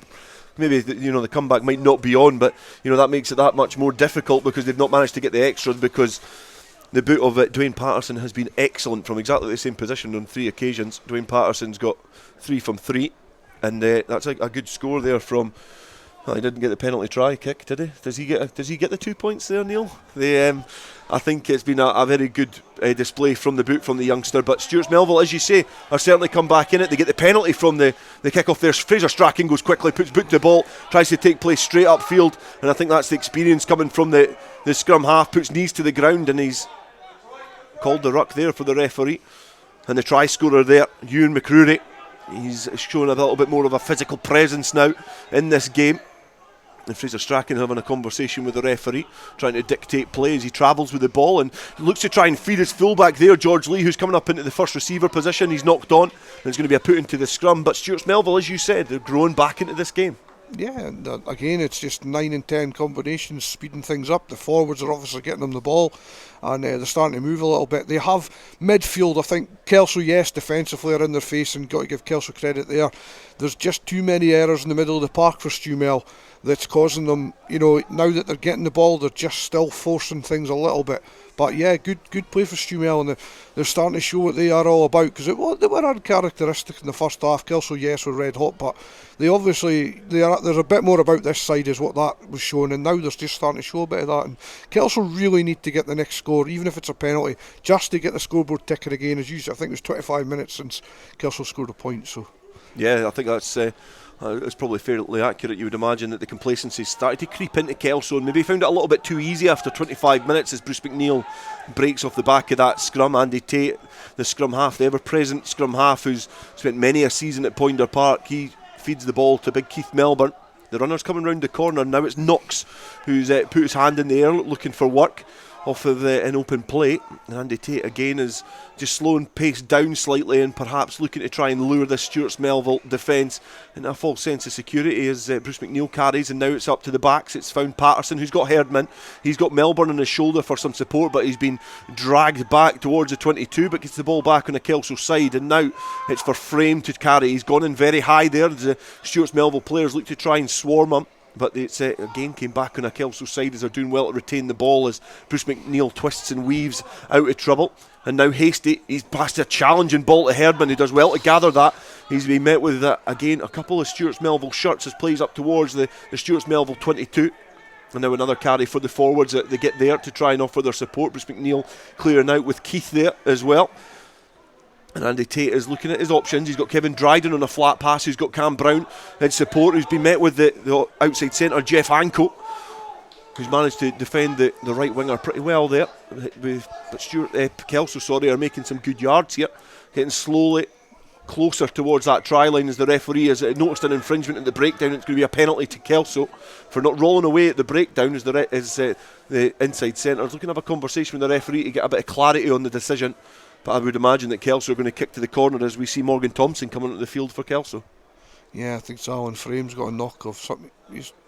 Looks like a knock the way he's running back across the park. So hopefully, because tired props are one of the last things you want to lose. So I think he was due to come off probably around now anyways. But yeah, he's limping off there, Alan. He's had a good game. He's been industrious. He's carried well, scrummed well. And that's his job. So I think Alan's had a good game, and he comes off with a knock. Hopefully it's nothing too serious. And a smile. He's still smiling. But yeah. I was under the assumption that he was retiring after last season, but obviously still putting in a shift and getting around the park pretty well, and certainly, been a great asset in the scrum as well as Kelso have really shown up well in the tight areas.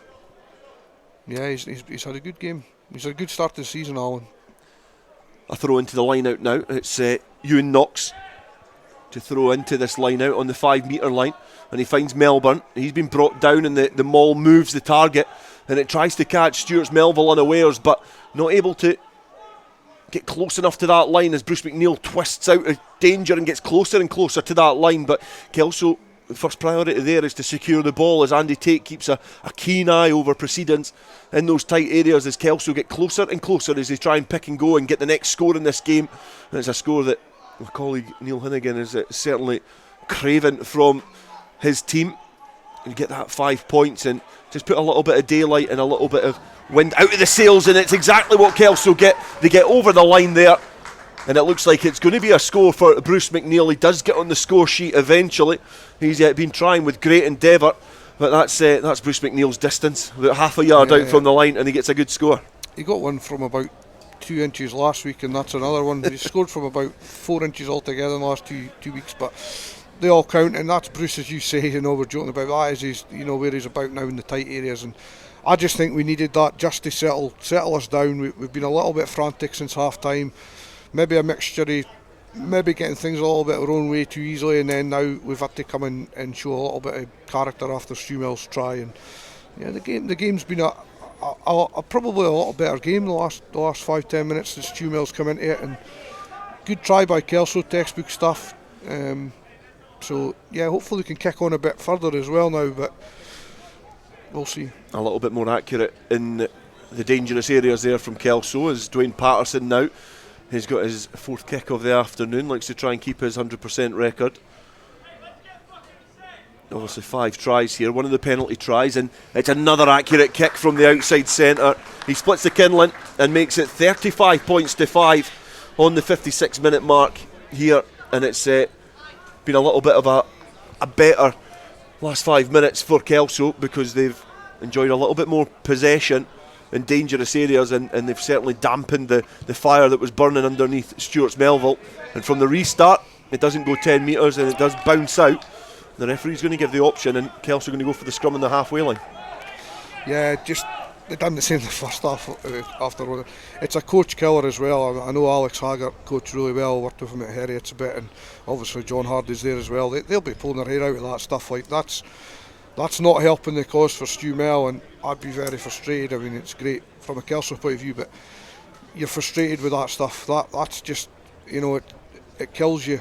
But it's pressure, and that's the thing. You lose your way in games, and Stu Mel they've come in and out of the game just too much today at this point. Yeah, I think there's been periods of the games where the basics that you would expect your fly half and your hooker and your front row to do, they're the things that have perhaps let Stu Mel down, because they've had a lot of endeavour, some good runs with ball in hand. They've played some good rugby, but they've been coughing up cheap possession as from the scrum. Bruce McNeil manages to just find Andy Tate, who dropped into the pocket and looked to just stab it downfield, make some good territory, and just says to Stewart's-Melville, you're going to have to play from your own half, try and invite some mistakes from the home side, and they would be hoping to try and benefit and get some scores on the board and continue their surge towards the top of Tennent's National 1, because Kelso before this game were sitting quite comfortably in second position, 1 point behind near rivals Gala, who they've got a mouthwatering encounter on the 15th of October coming up. Kelso will have to travel to Netherdale to play them, and what an encounter that'll be if they're still sitting pretty at the top of the table. Both those two teams, it'll be an absolute humdinger. But from the line out, on the 22, Kelso, they get a scrappy ball back, and it's now in the hands of Bruce McNeil, who, again, not moving too quickly and dynamically in possession, but does well to get his body in a good position to get the ball back. But it's just went through the legs of Kevin Dryden as he's been found with a hole in his basket. It's slipped through his hands. He recycles himself well to get in a position where he's going to go again, but he's supporting Keith Melbourne this time as he bowls over the first challenge. The Stewart's-Melville players working hard to try and get out of the road as Dwayne Patterson puts in a lovely kick, and it's gone in the hands of Herdman. He's got some support on the far side, but it's just too ambitious, that pass, to get in, and as he looks to go it alone. But what a deft kick there from Patterson. Now the second phase comes now. The ball goes out the back of Patterson and dribbles into touch behind Ponton, but what a kick that was from Patterson. Yeah, nice little grabbers through, and Liam took it well at full tilt, and it would have been a good pass to finish it, but it was on, and I don't think he's seen him. I think Ponton was on the outside there, and if the pass was good, it was a walk in for Ponton, but I don't think he's seen him or heard him, and he had to go it alone, and well defended by Stu Mel. They covered it well. Well scrambled back, but it's now going to be a defensive line out, and they're going to have to try and hit their target here and do well as they rocket it into the second row's hands. It's a dangerous position. That's a ball that Stewart's-Melville had to get back on their side, but Keith Melbourne is swimming through that maul and trying to make a nuisance of himself and gets himself in a really good position. But Stewart's-Melville, deep inside their own 22, managed to break free, and now it's came into Stu Mel's hand, and they break well free from their own 22. It's a good scamper up over the halfway line, now over at the 10 metre line. and it's Gregor Stirling who's the player who managed to break free from his own 22, but the support couldn't get there quick enough. Fraser Strachan, the closest player in support for Stuart's-Melville, not able to get there, and Gregor Stirling, who managed to break free, parted ways the defence there. Just the defence not getting there quick enough, as we're going to see Aaron Jackson come onto the field to play shortly as a replacement for Kelso, but well scrambled back there from the Poynter Park side. Well, there was no panic in defence. We didn't rush up to meet them. Liam Herdman was obviously, him and Ponton just stood their ground, executed the tackle, and then because Stirling was on his own, they swarmed him and got the penalty. And that's the problem with breaking away on your own. If the team's organised like that, and that's good play for Kelso. That was good. And a little change here. We've seen Murray Hastie come off. Aaron Jackson is going to be slotted onto the left wing. Greg Ponton moving to full back. Cam Brown replacing him, retains his place on the right wing. But Herdman moving to fly half. It's obviously a little change in terms of who's going to be dictating play here. I think it's at that stage of the game where Liam likes to play a bit. Murray's obviously a tactile 10, and not that Liam's not, but he's more flamboyant, and maybe a good chance to let Liam let the shackles off and see what he can come up with. Morgan Thompson gets the loose bubbling ball and carries the ball forward just over his own 10 metre line. Centre field here at Inverleith, and it's still Stuart's-Melville 5, Kelso 35, 62 minutes gone as the ball's kicked back into the pocket for Liam Herdman and he kicks downfield. It's looking to try and split the cover in defence, but the 2-on-1 is almost there. The winger, Mike Jamieson, he was caught in two minds, looked to try and feed the fullback George Lee, and just kept it himself, and it's been well defended by Kelso, and it's now Stuart's-Melville on their own 10 metre line as Fraser Strachan feeds the on-rushing Gregor Stirling this time, and ball's coming out the back now again to Gregor Lee. He's danced back in field, he's been met with Bruce McNeil, and I think he's fended himself off his chest and fallen to the floor. Very submissive there from the fullback George Lee, but good play for Stu-Mel as they retain the ball. Now coming around the corner, Mikey Miller, the playmaker who's had a good impact on this game. He finds the try scorer there, Ewan McCready, who finds the winger. Mike Jamieson offloading to him on the 5 metre line, and play has been taken in between the halfway line and the 10 metre line as Fraser Strachan looks to try and snipe from round the fringes.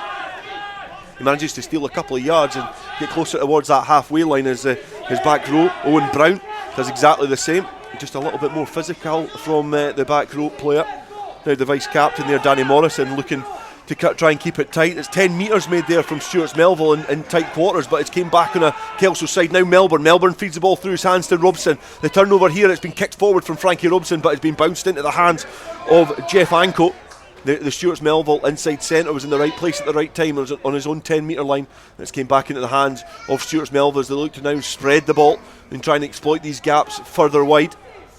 There's been a knock on there from Kelso, but the advantage is going to come for the home side as Fraser Strachan just takes proceedings down to a more pedestrian pace.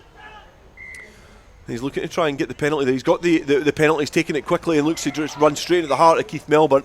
And I think the referee has noticed that that's an infringement there, and Keith Melbourne is going to be yellow carded, which I think's a bit soft. That is very, very poor by the referee. I know why he's given the yellow card, but Fraser Strachan deliberately puts the ball down, gets the tap, takes it quick and runs straight into him. I mean, that's good play by Fraser Strachan, and that's what we've talked about with him, but the referee's got to look at that and think, right, okay, it is on maybe a penalty, but you can't milk it that much. Middle of the park, there's no danger, it wasn't like he was going to go in for a try.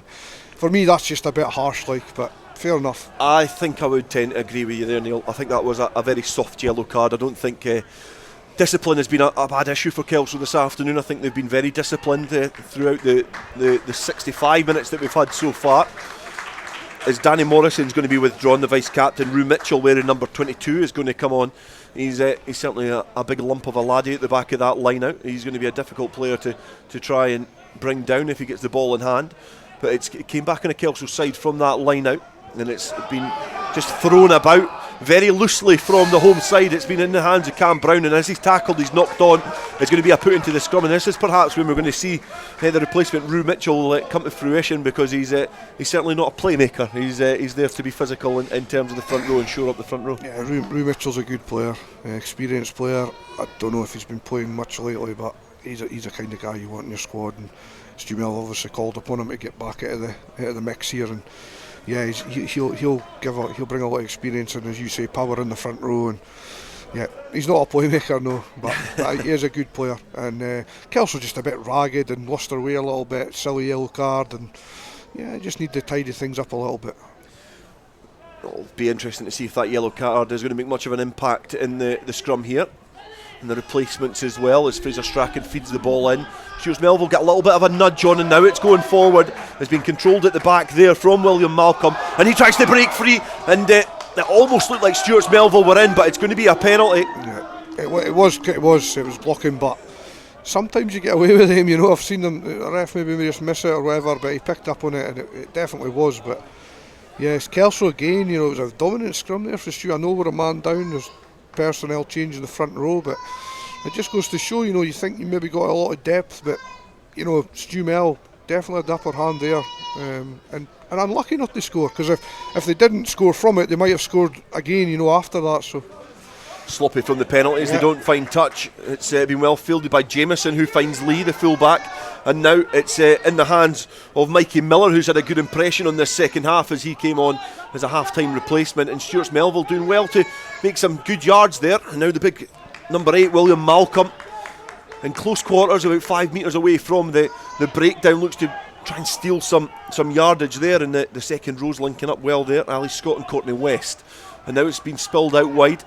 It's now Anko, and he puts boot to ball and tries to find some space and peg Kelso back inside their own half. And this is more positive from STEWART'S-MELVILLE, as Greg Ponton has to watch that dribble out of field inside his own 22. Yeah, very positive for STEWART'S-MELVILLE. They're starting to get the upper hand, and Kelso just, in my view, from my point of view, just some old traits sneaking in, you know, compounding errors by I mean, you can't miss touch at any point. You know, you're clearing your lines there. You know, you don't need to be too ambitious, Dale. Just get off the park and build again, and we gave it straight back to STEWART'S-MELVILLE, and they've took advantage of that, and now we're pinned back. Yes, it's our ball, but we're 5 metres from our own line. Yeah, Ewan Knox has got to throw into this line out, and you would be hoping that at some point the fizz might come out this game as he hits his target, so that we can get some updates from round the country. But Bruce McNeil has guddled that ball at the back of the maul. He's knocked it on as he lost his footing. He just seemed to just catapult out of that maul. The ball dribbled forward, and STEWART'S-MELVILLE had 2 players on the blind side, but just couldn't get their hands on the ball, couldn't take advantage. They knock on, and it's going to be a put into the scrum. And what is a dangerous position going on what happened before? Just what I'm saying again, we're compounding it with errors. So we make an error, and then we miss touches an error, then we do the same. You know, Bruce McNeil, one of the experienced guys, I mean, I think he's unlucky, trips up or whatever, but that's just the sort of things we, you know, if it was a tighter game, it would very, very costly, and that's what we're trying to eradicate from our game. But these things are just sneaking in now for us in this game. Strachan again, the replacement scrum half, rolls the ball into the scrum, and the nudge now comes on from STEWART'S-MELVILLE. The referee was quick with a penalty try earlier on, but it's been loosely controlled at the back there by William Malcolm, the number 8. But it has come back on a STEWART'S-MELVILLE side as the scrum half replacement Strachan just leaves proceedings up to the forwards and just loiters about the back of that ruck. It's pick and go now from the STEWART'S-MELVILLE forwards, the home side, looking to try and muscle their way over the line, but it squirts out of the ruck there. It's been swept up there by Owen Brown. He manages just to get the ball from the side of proceedings as Kelso find themselves on the wrong side of the ruck there. It's now into the hands of the outside centre, Gregor Stillen, who bounces back in field. He's been collared there by Kelso, who just managed to grab the neck, and it's going to be interesting to see what the referee does here. And I think he's not got an itchy side. I think he's looking for another yellow card there, and it's going to be a yellow card for Kelso for a high tackle there, and you would argue that one, yeah, that one's probably merited. Stone cold yellow card. No, Stonewaller. STEWART'S-MELVILLE come again. They look to try and break from William Malcolm as they tap and go quickly. Fraser Strachan again dictating orders. He's got Brown for support, and on the 5 metre line he breaks the first couple of challenges, and Kelso are having to do well to recycle themselves and get in the defensive positions. But the nudge now comes on from Kelso, who managed to steal it. Andy Tate kicks downfield and manages to clear his lines, and STEWART'S-MELVILLE will have the throw into the line out on the 22, and we'll get a chance of a little update from scores from around the country. Yeah, just quickly, in the Premiership, Edinburgh Accies 26, Jed Forest 14, GHA 17, Hawick 31, Heriots 15, Selkirk 14, Mars 17, Curry 5, Musselburgh 0, Glasgow Hawks 35, and quickly into National 1, we've got Ayr 18, Watsonians 0, it's Gala 38, GHK 5, Highland 22, Bigger 16, Melrose 38, Aberdeen 6, and Stirling County, the latest score we have there, Stirling 3, Dundee 17. Keith Melbourne is back onto the field of play after his 10 minutes. It's a yellow card for Fergus Common. He was the player that was yellow carded there for what was a Stonewall yellow card, and it's now come back on a STEWART'S-MELVILLE side. just on the cusp of the 22, their heels almost on the white line as they recycle the ball there. And then play going forward, the referee has noticed that there's been a knock on there from Kelso. It's going to be a put into the scrum again for STEWART'S-MELVILLE. They're enjoying a lot of territory here, but they're not getting the end product, perhaps getting a little bit frantic again. And I'll just jump in here with some more latest scores. Melrose have now gone 52 points to 6 up against Aberdeen Grammar. Huge result at the moment, and it's still obviously about 10 minutes to play in that game at the Greenyards. Into National 2, Cartha 7, Preston Lodge 12, Falkirk 23, Glasgow Accies 18 is a full-time result. Lasswade is 17, Berwick 15. They've taken the lead there, and Peebles 14, Newton Stewart 3. Good to hear Peebles still getting the win. It's good to hear these score updates coming through. It's certainly great to hear how the clubs are getting on a lot wrong around the country. As Stuart's-Melville look to try and get the attack here through Mikey Miller. He had options around him, but not able to find a man, and he takes the ball into contact. And now the back row there, Ewan Povey, who just goes direct, but he's been ushered straight back over the 22-metre line. As Stuart's-Melville finding it really hard to really break this Kelso defence down. That should be one positive from a Kelso point of view, is the fact that their defence has been good. It's almost been breached there by Stuart's-Melville as the show and go almost caught them unawares, but it's been well defended on the floor there from Kelso. Bruce McNeil finds Frankie Robson. There's a space there, big fend there from the inside centre, but he's been wrapped up by Stuart's-Melville. And Bruce McNeil wants to go direct, pick and go straight through the guts there from the number 8. And Andy Tate now going to put boot to ball. Kick downfield, he's going to make this a kick chasing. Cam Brown has got a chance there. It's a bobbling ball, and it's almost ended up in the hands there of the replacement. Oh, sorry, it was Ewan Knox actually. It almost ended up in the hands of him, but not to be on this occasion. The referee is going to bring a frenetic period of the game to a close, but it is getting a little bit scrappy there. Defensively, Kelso looking good fight on the floor, but it's kind of lost all that cohesion of this game.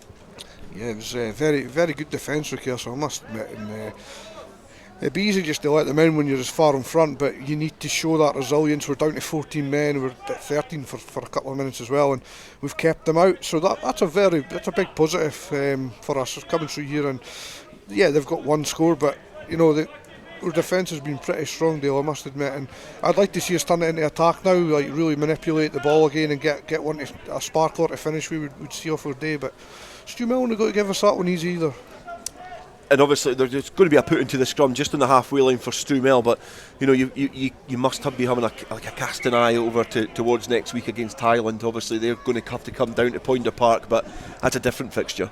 Yeah, completely different fixture. Highland are quality outfit.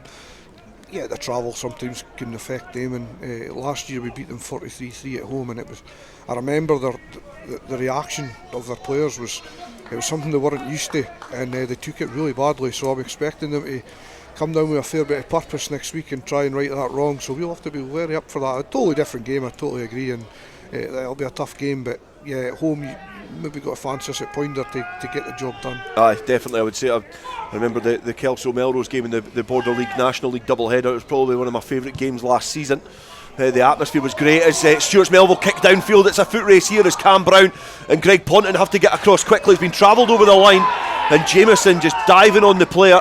The referee is adjudged that to being carried back over the line by Greg Ponton. I would tend to agree with him, as it looked like it was just a couple of inches short of the try line, and the replacement fullback, he started on the wing, obviously playing fullback now, got across very, very well, but he had no option but to carry that ball over the line, and Jameson made him and forced the fullback to dot that ball down. Was that kick Mikey Miller again, or was it the 12? That was Mikey Miller. Yeah, he's been good. Like he's had a good game since he came on. Him and Strachan have really, as I say, they've given STEWART'S-MELVILLE direction and got these forwards going forward a bit more and just making better decisions, and they've had a far better second half. You feel they've done their job. I feel like Mikey Miller has done the job of a 10, where before in the first half I feel Ewan Bowen really never had any opportunity, but even when he didn't do the right things. And the scrum now on the 5 metre line is getting marched forward by Stuart's-Melville, and it's closer and closer to the line, and you would imagine there's going to be a try coming. They flop over the line, and the referee has said it's been knocked on over the line by the big towering number 8 William Malcolm, and just with the try line beckoning, the referee has signalled that it's been knocked on, and that's a let off there for Kelso, because that was a very dangerous scrum. And now from a defensive position, they get the put into the scrum, and I think Dale, I'm almost Is he given? Well, we get a drop point, do we? But I'll tell you what, I'm almost frustrated for Stewmel, and I'm a Kelso man, because that is criminal. Another yard or so, and the ref probably gives a penalty try anyways, and he just got white line fever, and I don't know what he was doing, but they should have scored there. Yeah, hard to see from this angle how that phase of play did turn out, but Stuart's-Melville cough up an opportunity, and it gives Kelso a chance to kick downfield into the hands of Miller now. Butterfingers William Malcolm now gets a chance to try and make amends for his faux pas earlier on.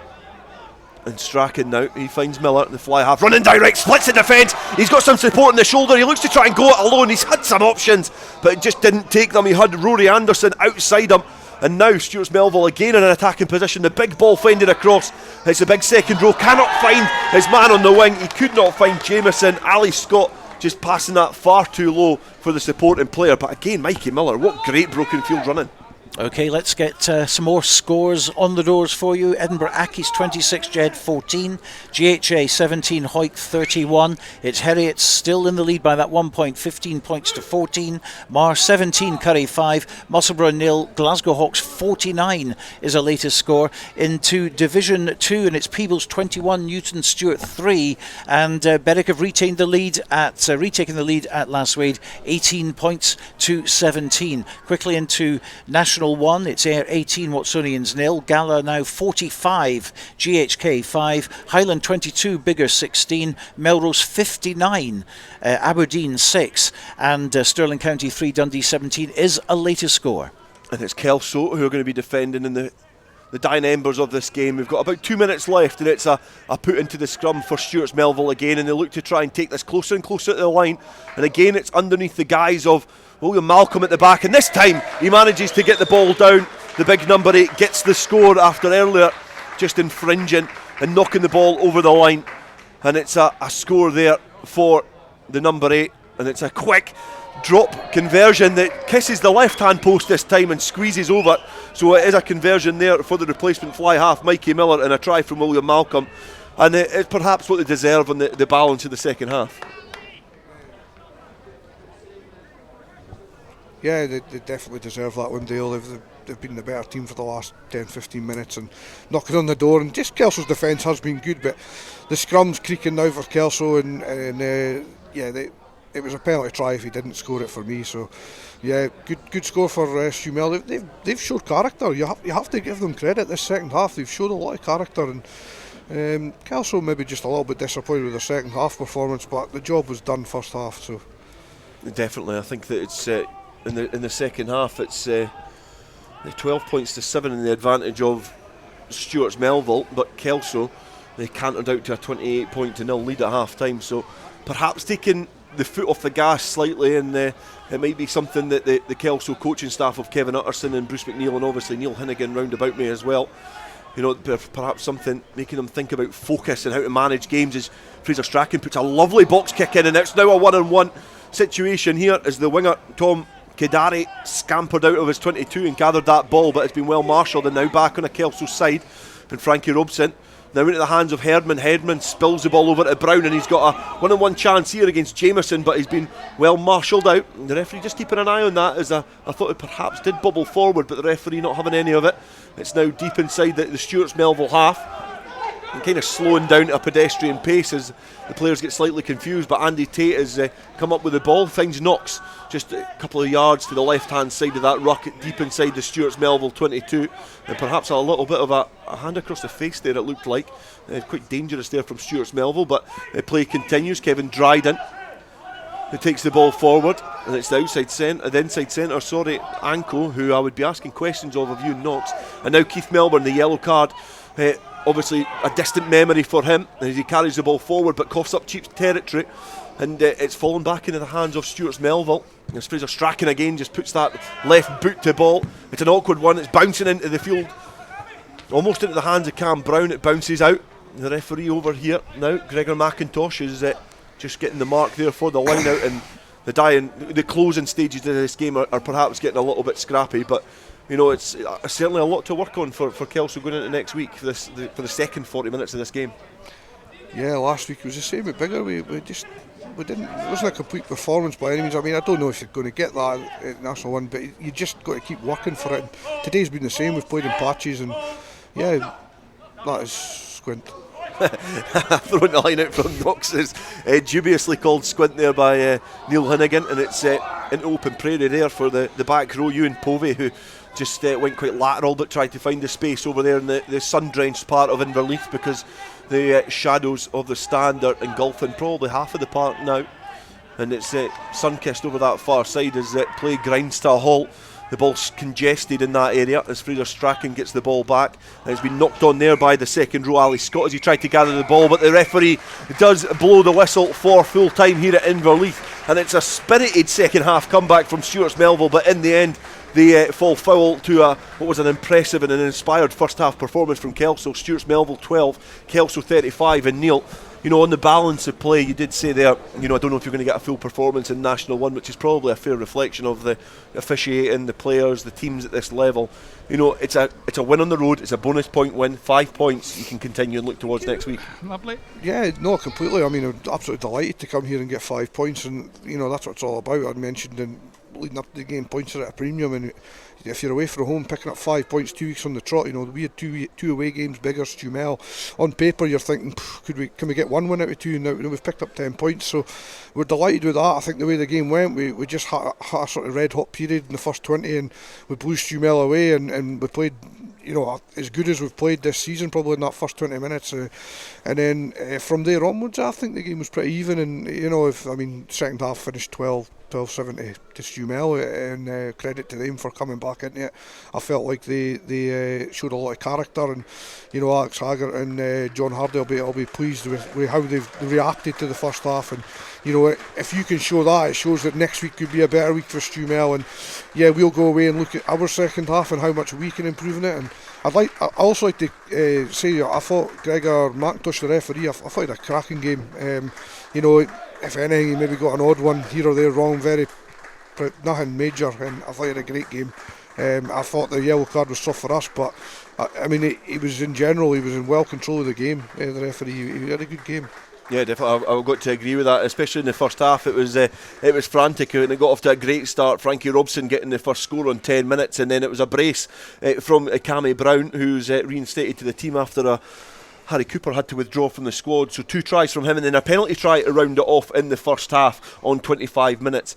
And it was the 3 conversions from Dwayne Patterson as well, adding to that. In the second half, Stewart's-Melville came back with a little bit of fight. Ewan McRory got a score that looked like it was going to be a consolation score from there, because Bruce McNeil got a try on 56 minutes, which was converted by Dwayne Patterson. But the final say did go to Stewart's-Melville. It was a try from William Malcolm, which was converted very luckily by Mikey Miller, but he did get the extras, and it finishes here at Inverleith at Stewart's-Melville 12, Kelso 35. Thank you very much indeed to Neil Hinnigan and to Dale Clancy. We'll be having post-match reaction very, very shortly, but let's give you the latest scores as we have it. There's full times beginning to come in. In the Premiership, Edinburgh Accies 31, Jed Forest 14 is a latest score. GHA 17, Hawick 34, Heriots 15, Selkirk 17. A late penalty have put Selkirk in front. Will they deny Heriots their first win of the season? Mar 17, Curry 10, a latest score there. Musselburgh 0, Glasgow Hawks 56. International 1, it's Ayr 18, Watsonians 0. Gala 45, GHK 5. Highland 29, Biggar 16 is a latest score. Melrose running rampant at the Greenyards this afternoon, 59 points to 6 over Aberdeen Grammar at the moment. Aberdeen still looking for the first win of the season. It's finished here obviously at Inverleith. It's Stewart's-Melville 12, Kelso 35, and the latest we have was indeed the half-time score, Stirling County 7, Dundee 17, so plenty could change in that one. Langham have won in the East League 2. There's a little bit of a dispute whether it's 45-8 or 53-8, but we'll check that one for you a little bit later on. International 2, Carther 7, Preston Lodge 12 is the latest score. Falkirk 23, Glasgow Accies 18. That is full time. That was the early kick-off earlier on today. The match between Kirkcaldy and Dumfries was postponed. Lasswade 17, Berwick 18 is a latest score as we have it, with time running out in that one. Peebles 21, Newton Stewart 10. So they're all latest scores. We'll try and get you the full roundups very, very shortly. Based in Galashiels but covering the whole region and beyond, Borders Mortgage Hub is your one-stop shop for all things mortgage related in the Borders. Visit us at bordersmortgagehub.com or call us on 01896 807 008. That's 01896 807 008. Borders Mortgage Hub. Mortgages for the Borders in the Borders. Hello, this is George Ingalls here, and I'm thrilled that my songs are now available on 2 albums, Anthology and Lockdown Blues. Late in the evening, she's wondering what clothes to wear. Both available on iTunes to download and stream. I am the train, been gone since 69. George Ingalls Anthology and Lockdown Blues. Check them out now on iTunes and other digital sites. Hi, Nicky Walker here, Curriculum Learning Manager for Sports and Outdoor Activities at Borders College. Have you ever considered turning your passion for sport into a rewarding career? If so, then why not get in touch at borderscollege.ac.uk/sport. Borders College, regionally focused, globally engaged. To commemorate the 7th anniversary of the opening of the Borders Railway, an 8 DVD box set is now available, featuring the complete series Borders Railway from start to finish, plus the full hour-and-a-half documentary 5 Years On, which examines the possibility of an extension to Carlisle, plus extra features including a cab journey along the entire Borders Railway, all for the special price of just £14.99, including post and packing. You can get your copy direct from hotdisc.co.uk/shop. That's hotdisc.co.uk/shop. The 8 DVD box set, The Complete Borders Railway, is available now.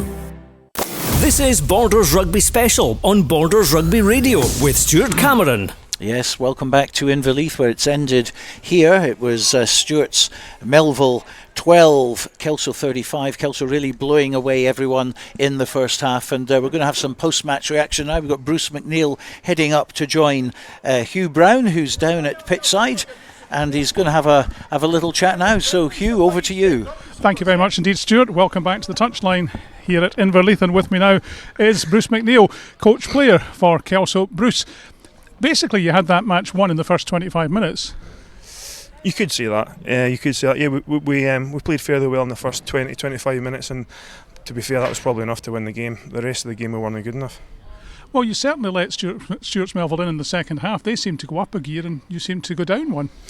Yeah, obviously the weather played a big part in that. The wind was quite strong, but it was disjointed. But the pleasing thing for us is we come up here, hard place to come. We've got 5 points and we've got loads to work on. Yes, and you got those 5 points, but you did have to work very hard for them. Yeah, unexpected. You don't come up here and get 5 points easily.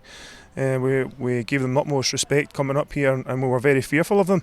And I think that showed in our first 25-30 minutes that we were scared of them. And we came out of the blocks, was for a big start and to keep the crowd quiet. We'd done that, just unfortunately we couldn't keep the foot in the throat for the second half. Yeah, and of course you yourself got a try. You must be pleased about that. Yep, another halfway liner, to be fair, so I'm racking them up now. The last one was for the 22. No, I think I've completed about 3 metres and about 3 tries, something like that. But no, listen, it's pleasing. It's not about tries individually, it's about team effort, and we're starting to get a bit of continuity, and the main thing is we're playing for each other and we're enjoying it. How's the old body holding up? Young body's holding up all right.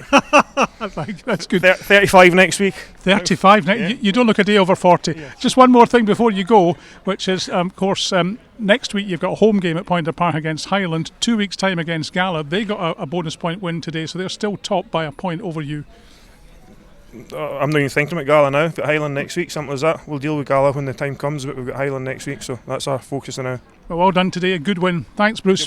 Bruce McNeil from Kelso, player coach there, and joining me now is the captain of Stuart's-Melville, Aaron Porteous. Aaron, what went wrong apart from conceding 5 tries? I think that was it. It's just coming out of the start, 4 tries down after 15 minutes. I think we were chasing the game, wind was coming straight into our face, and fair play to Kelso coming out with a bit of confidence off last week, and then we were chasing the game from there. But rest of the game we got into the last 50 minutes there, 2 tries up, and I think we were pretty good. I was proud of the boys. We were coming up and making hits, and then we got a couple of good tries as well, which we're proud of. How much did the weather play a part? Because it really was horrible in the first half hour, and the ball must have been very slippy. Yeah, all season's coming straight out, wind in your face, icy.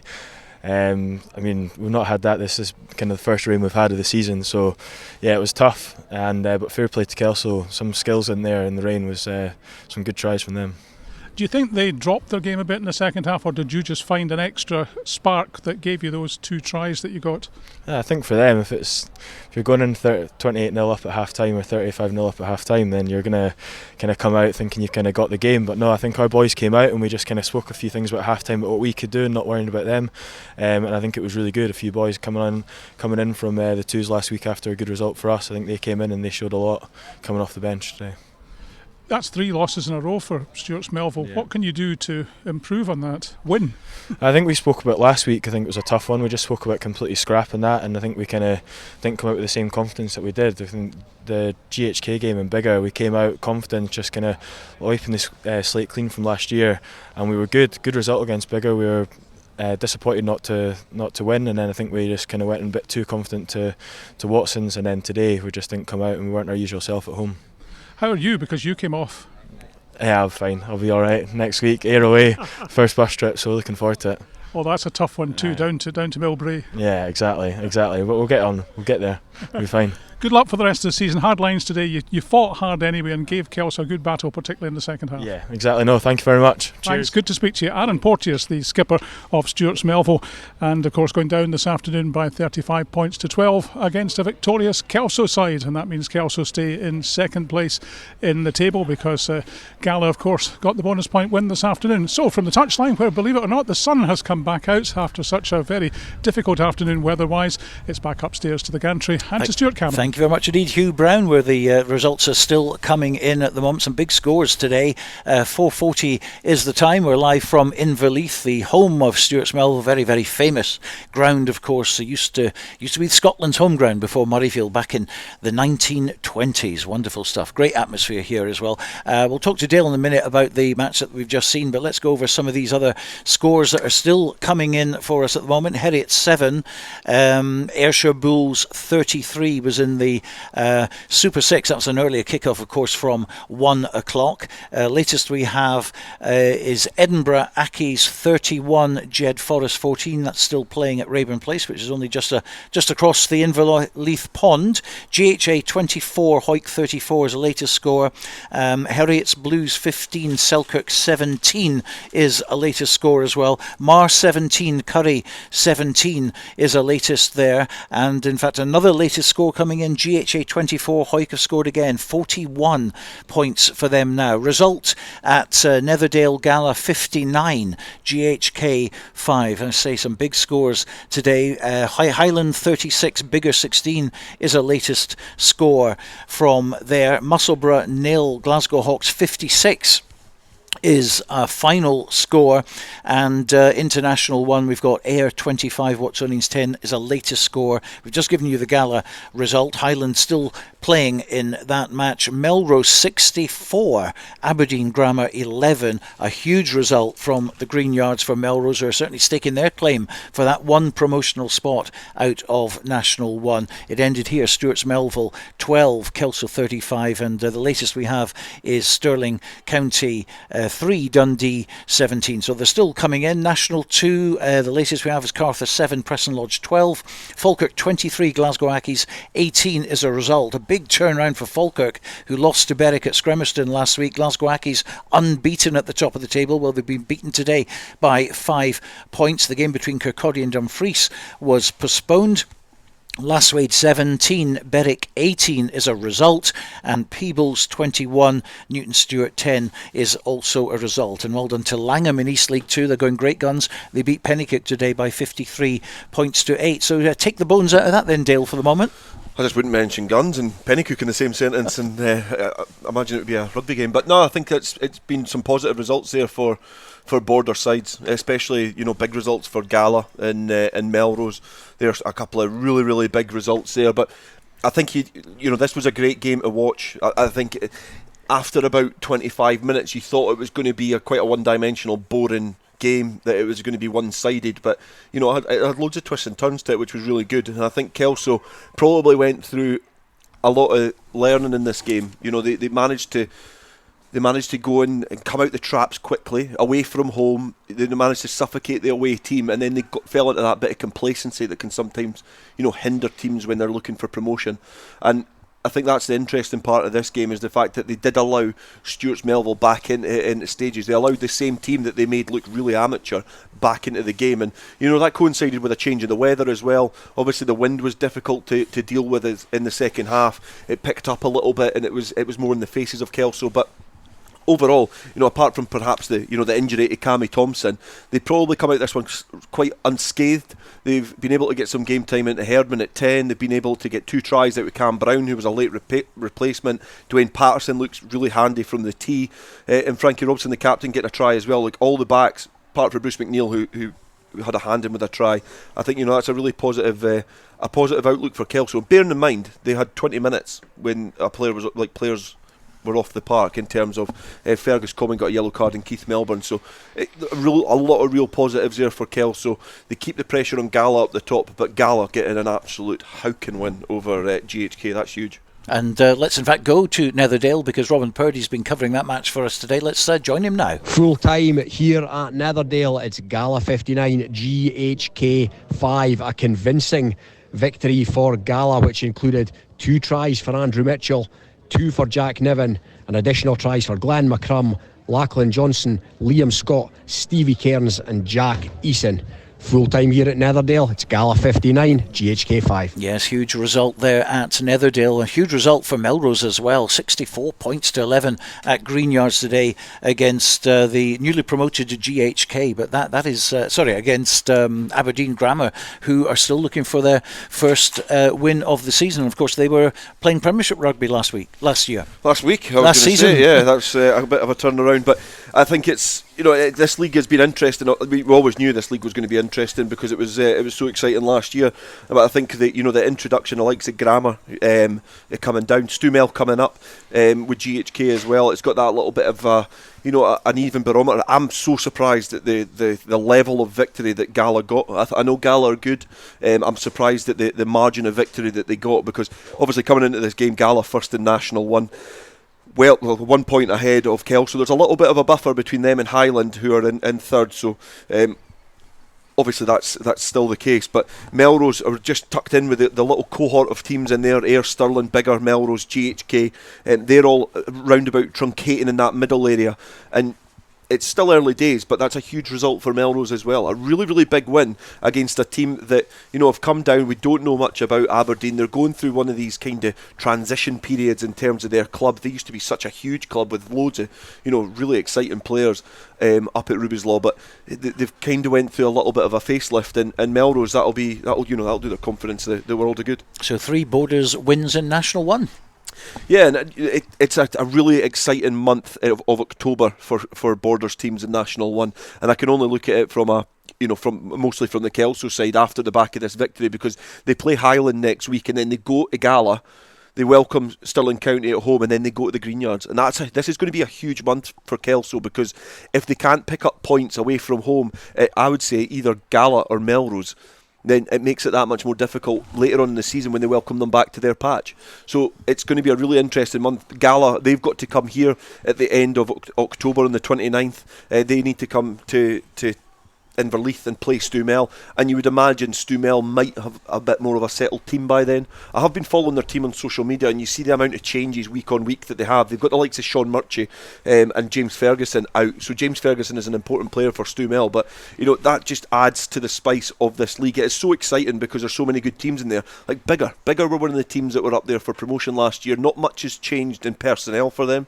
but they seem to have been letting games slip that they would have won last year, and that's just adds to the spice of National 1. And you can't call who's going to go up, because obviously it's early days, but there's a lot of big fixtures coming up in the month of October. And of course, if we go into National 2 as well, another couple of Borders wins there. Berwick getting there against Lastwade 18-17, and of course your club Peebles beating Newton Stewart 21-10. Huge result for them, particularly after last week. Yeah, I think a big result for Berwick, because going to Last Wade is a really difficult place. I've played there a few times in different matches, be it cup matches or be it pre-season friendlies and whatnot, and it has always been a really difficult place to go.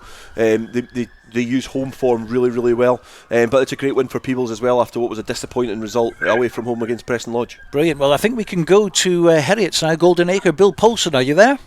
Yes, indeed. Final score at Golden Acre: Heriots Blues 15, Selkirk 17. Selkirk nerves were tested when Heriots failed with 2 late penalty attempts.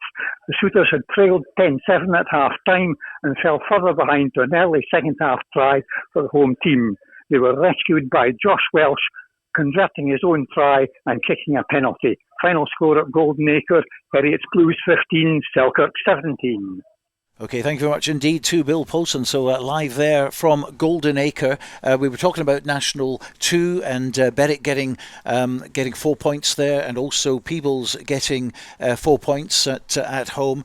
Great results for them. Into Premiership, Selkirk getting the points today, Hawick winning and retaining the Bill McLaren Shield, and unfortunately Jed Forest we're still waiting on the full-time results to come through from Sam Matthews, but looks like that's going to be an Edinburgh Accies win, but that's not bad. 7 out of 8 from the Borders perspective. Yeah, I should have put my travel bands on. I'm travelling about this country getting all the results, but it's in terms of the Premiership, when we were reviewing the Premiership beforehand and looking at Selkirk, there wasn't much change in personnel.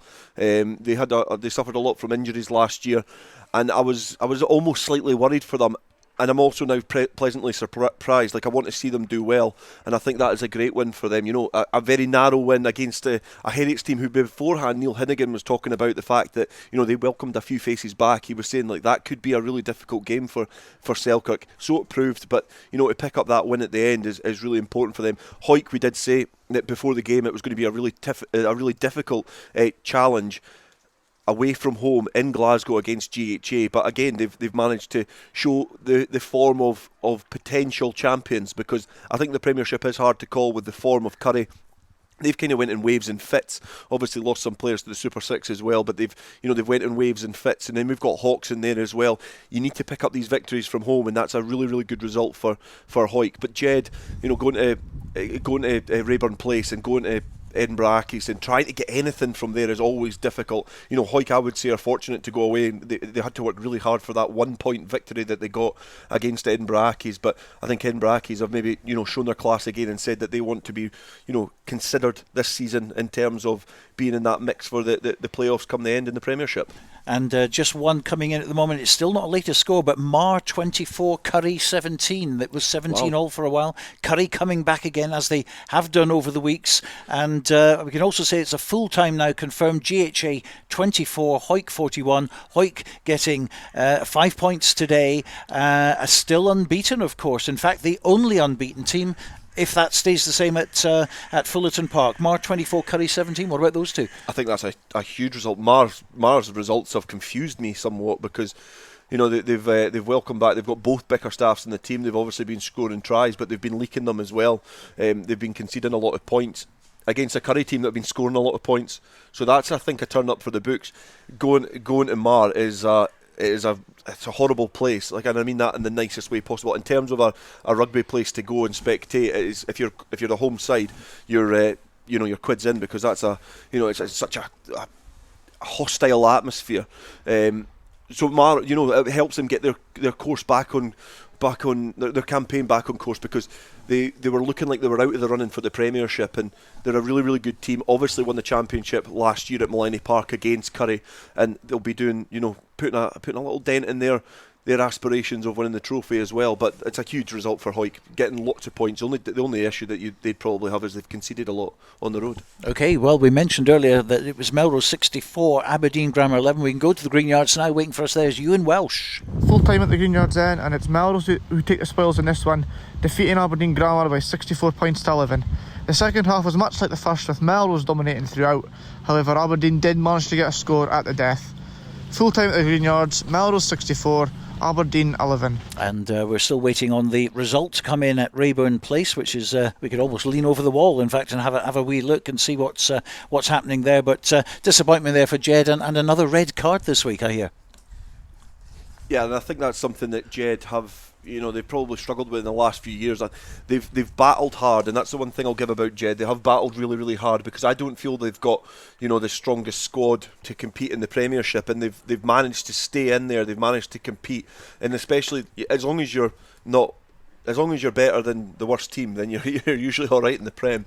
And they've been able to do that, but discipline obviously comes into it as well. And when you're frustrated, when you're getting beat, when results aren't going your way or decisions aren't going your way, the discipline comes into it. Now, it could be the most innocuous red card in the world. It could be for a tip tackle. It could be for a high challenge in a dangerous area, or it could be for a punch. We don't know, but discipline is always one of those issues that does creep into the game. But it'll be interesting to hear how things went at Rayburn Place. Okay, well, I just heard it is full time now. It's finished. Inverleith 31, Jed Forest 14, and let's join Sam Matthews. And so there you have it, full time at Rayburn Place. The final whistle goes 31 points to 14 to the home side.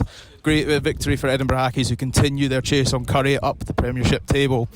Game started off strong for Jed though. They got the first score of the day. Paulo Ferreira going over from 2 metres out. Never going to stop the big man in that situation. Captain Rudy Campbell for Accies then turned the tie back to evens by scoring from the base of the scrum.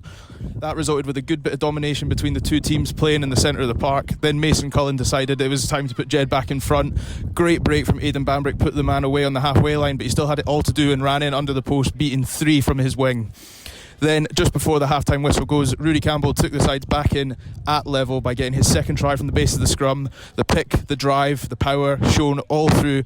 Quite there, we go into the half-time whistle.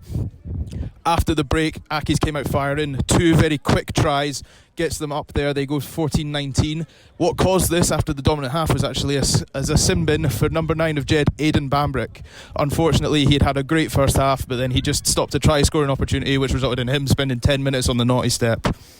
After that, Accies really looked to push their dominance as Jedburgh started to chase the game and make bad decisions. This ended up with a clearance kick going straight to the back three of Accies, who'd had a dominant game. They resulted with good space identification, quick running, swift offloads. As a result, Vincent Hugh, number 10, goes in untouched. Game ended 31-14, but not without its controversy towards the end, as there was a red card for Jed as things got feisty towards the end of the game.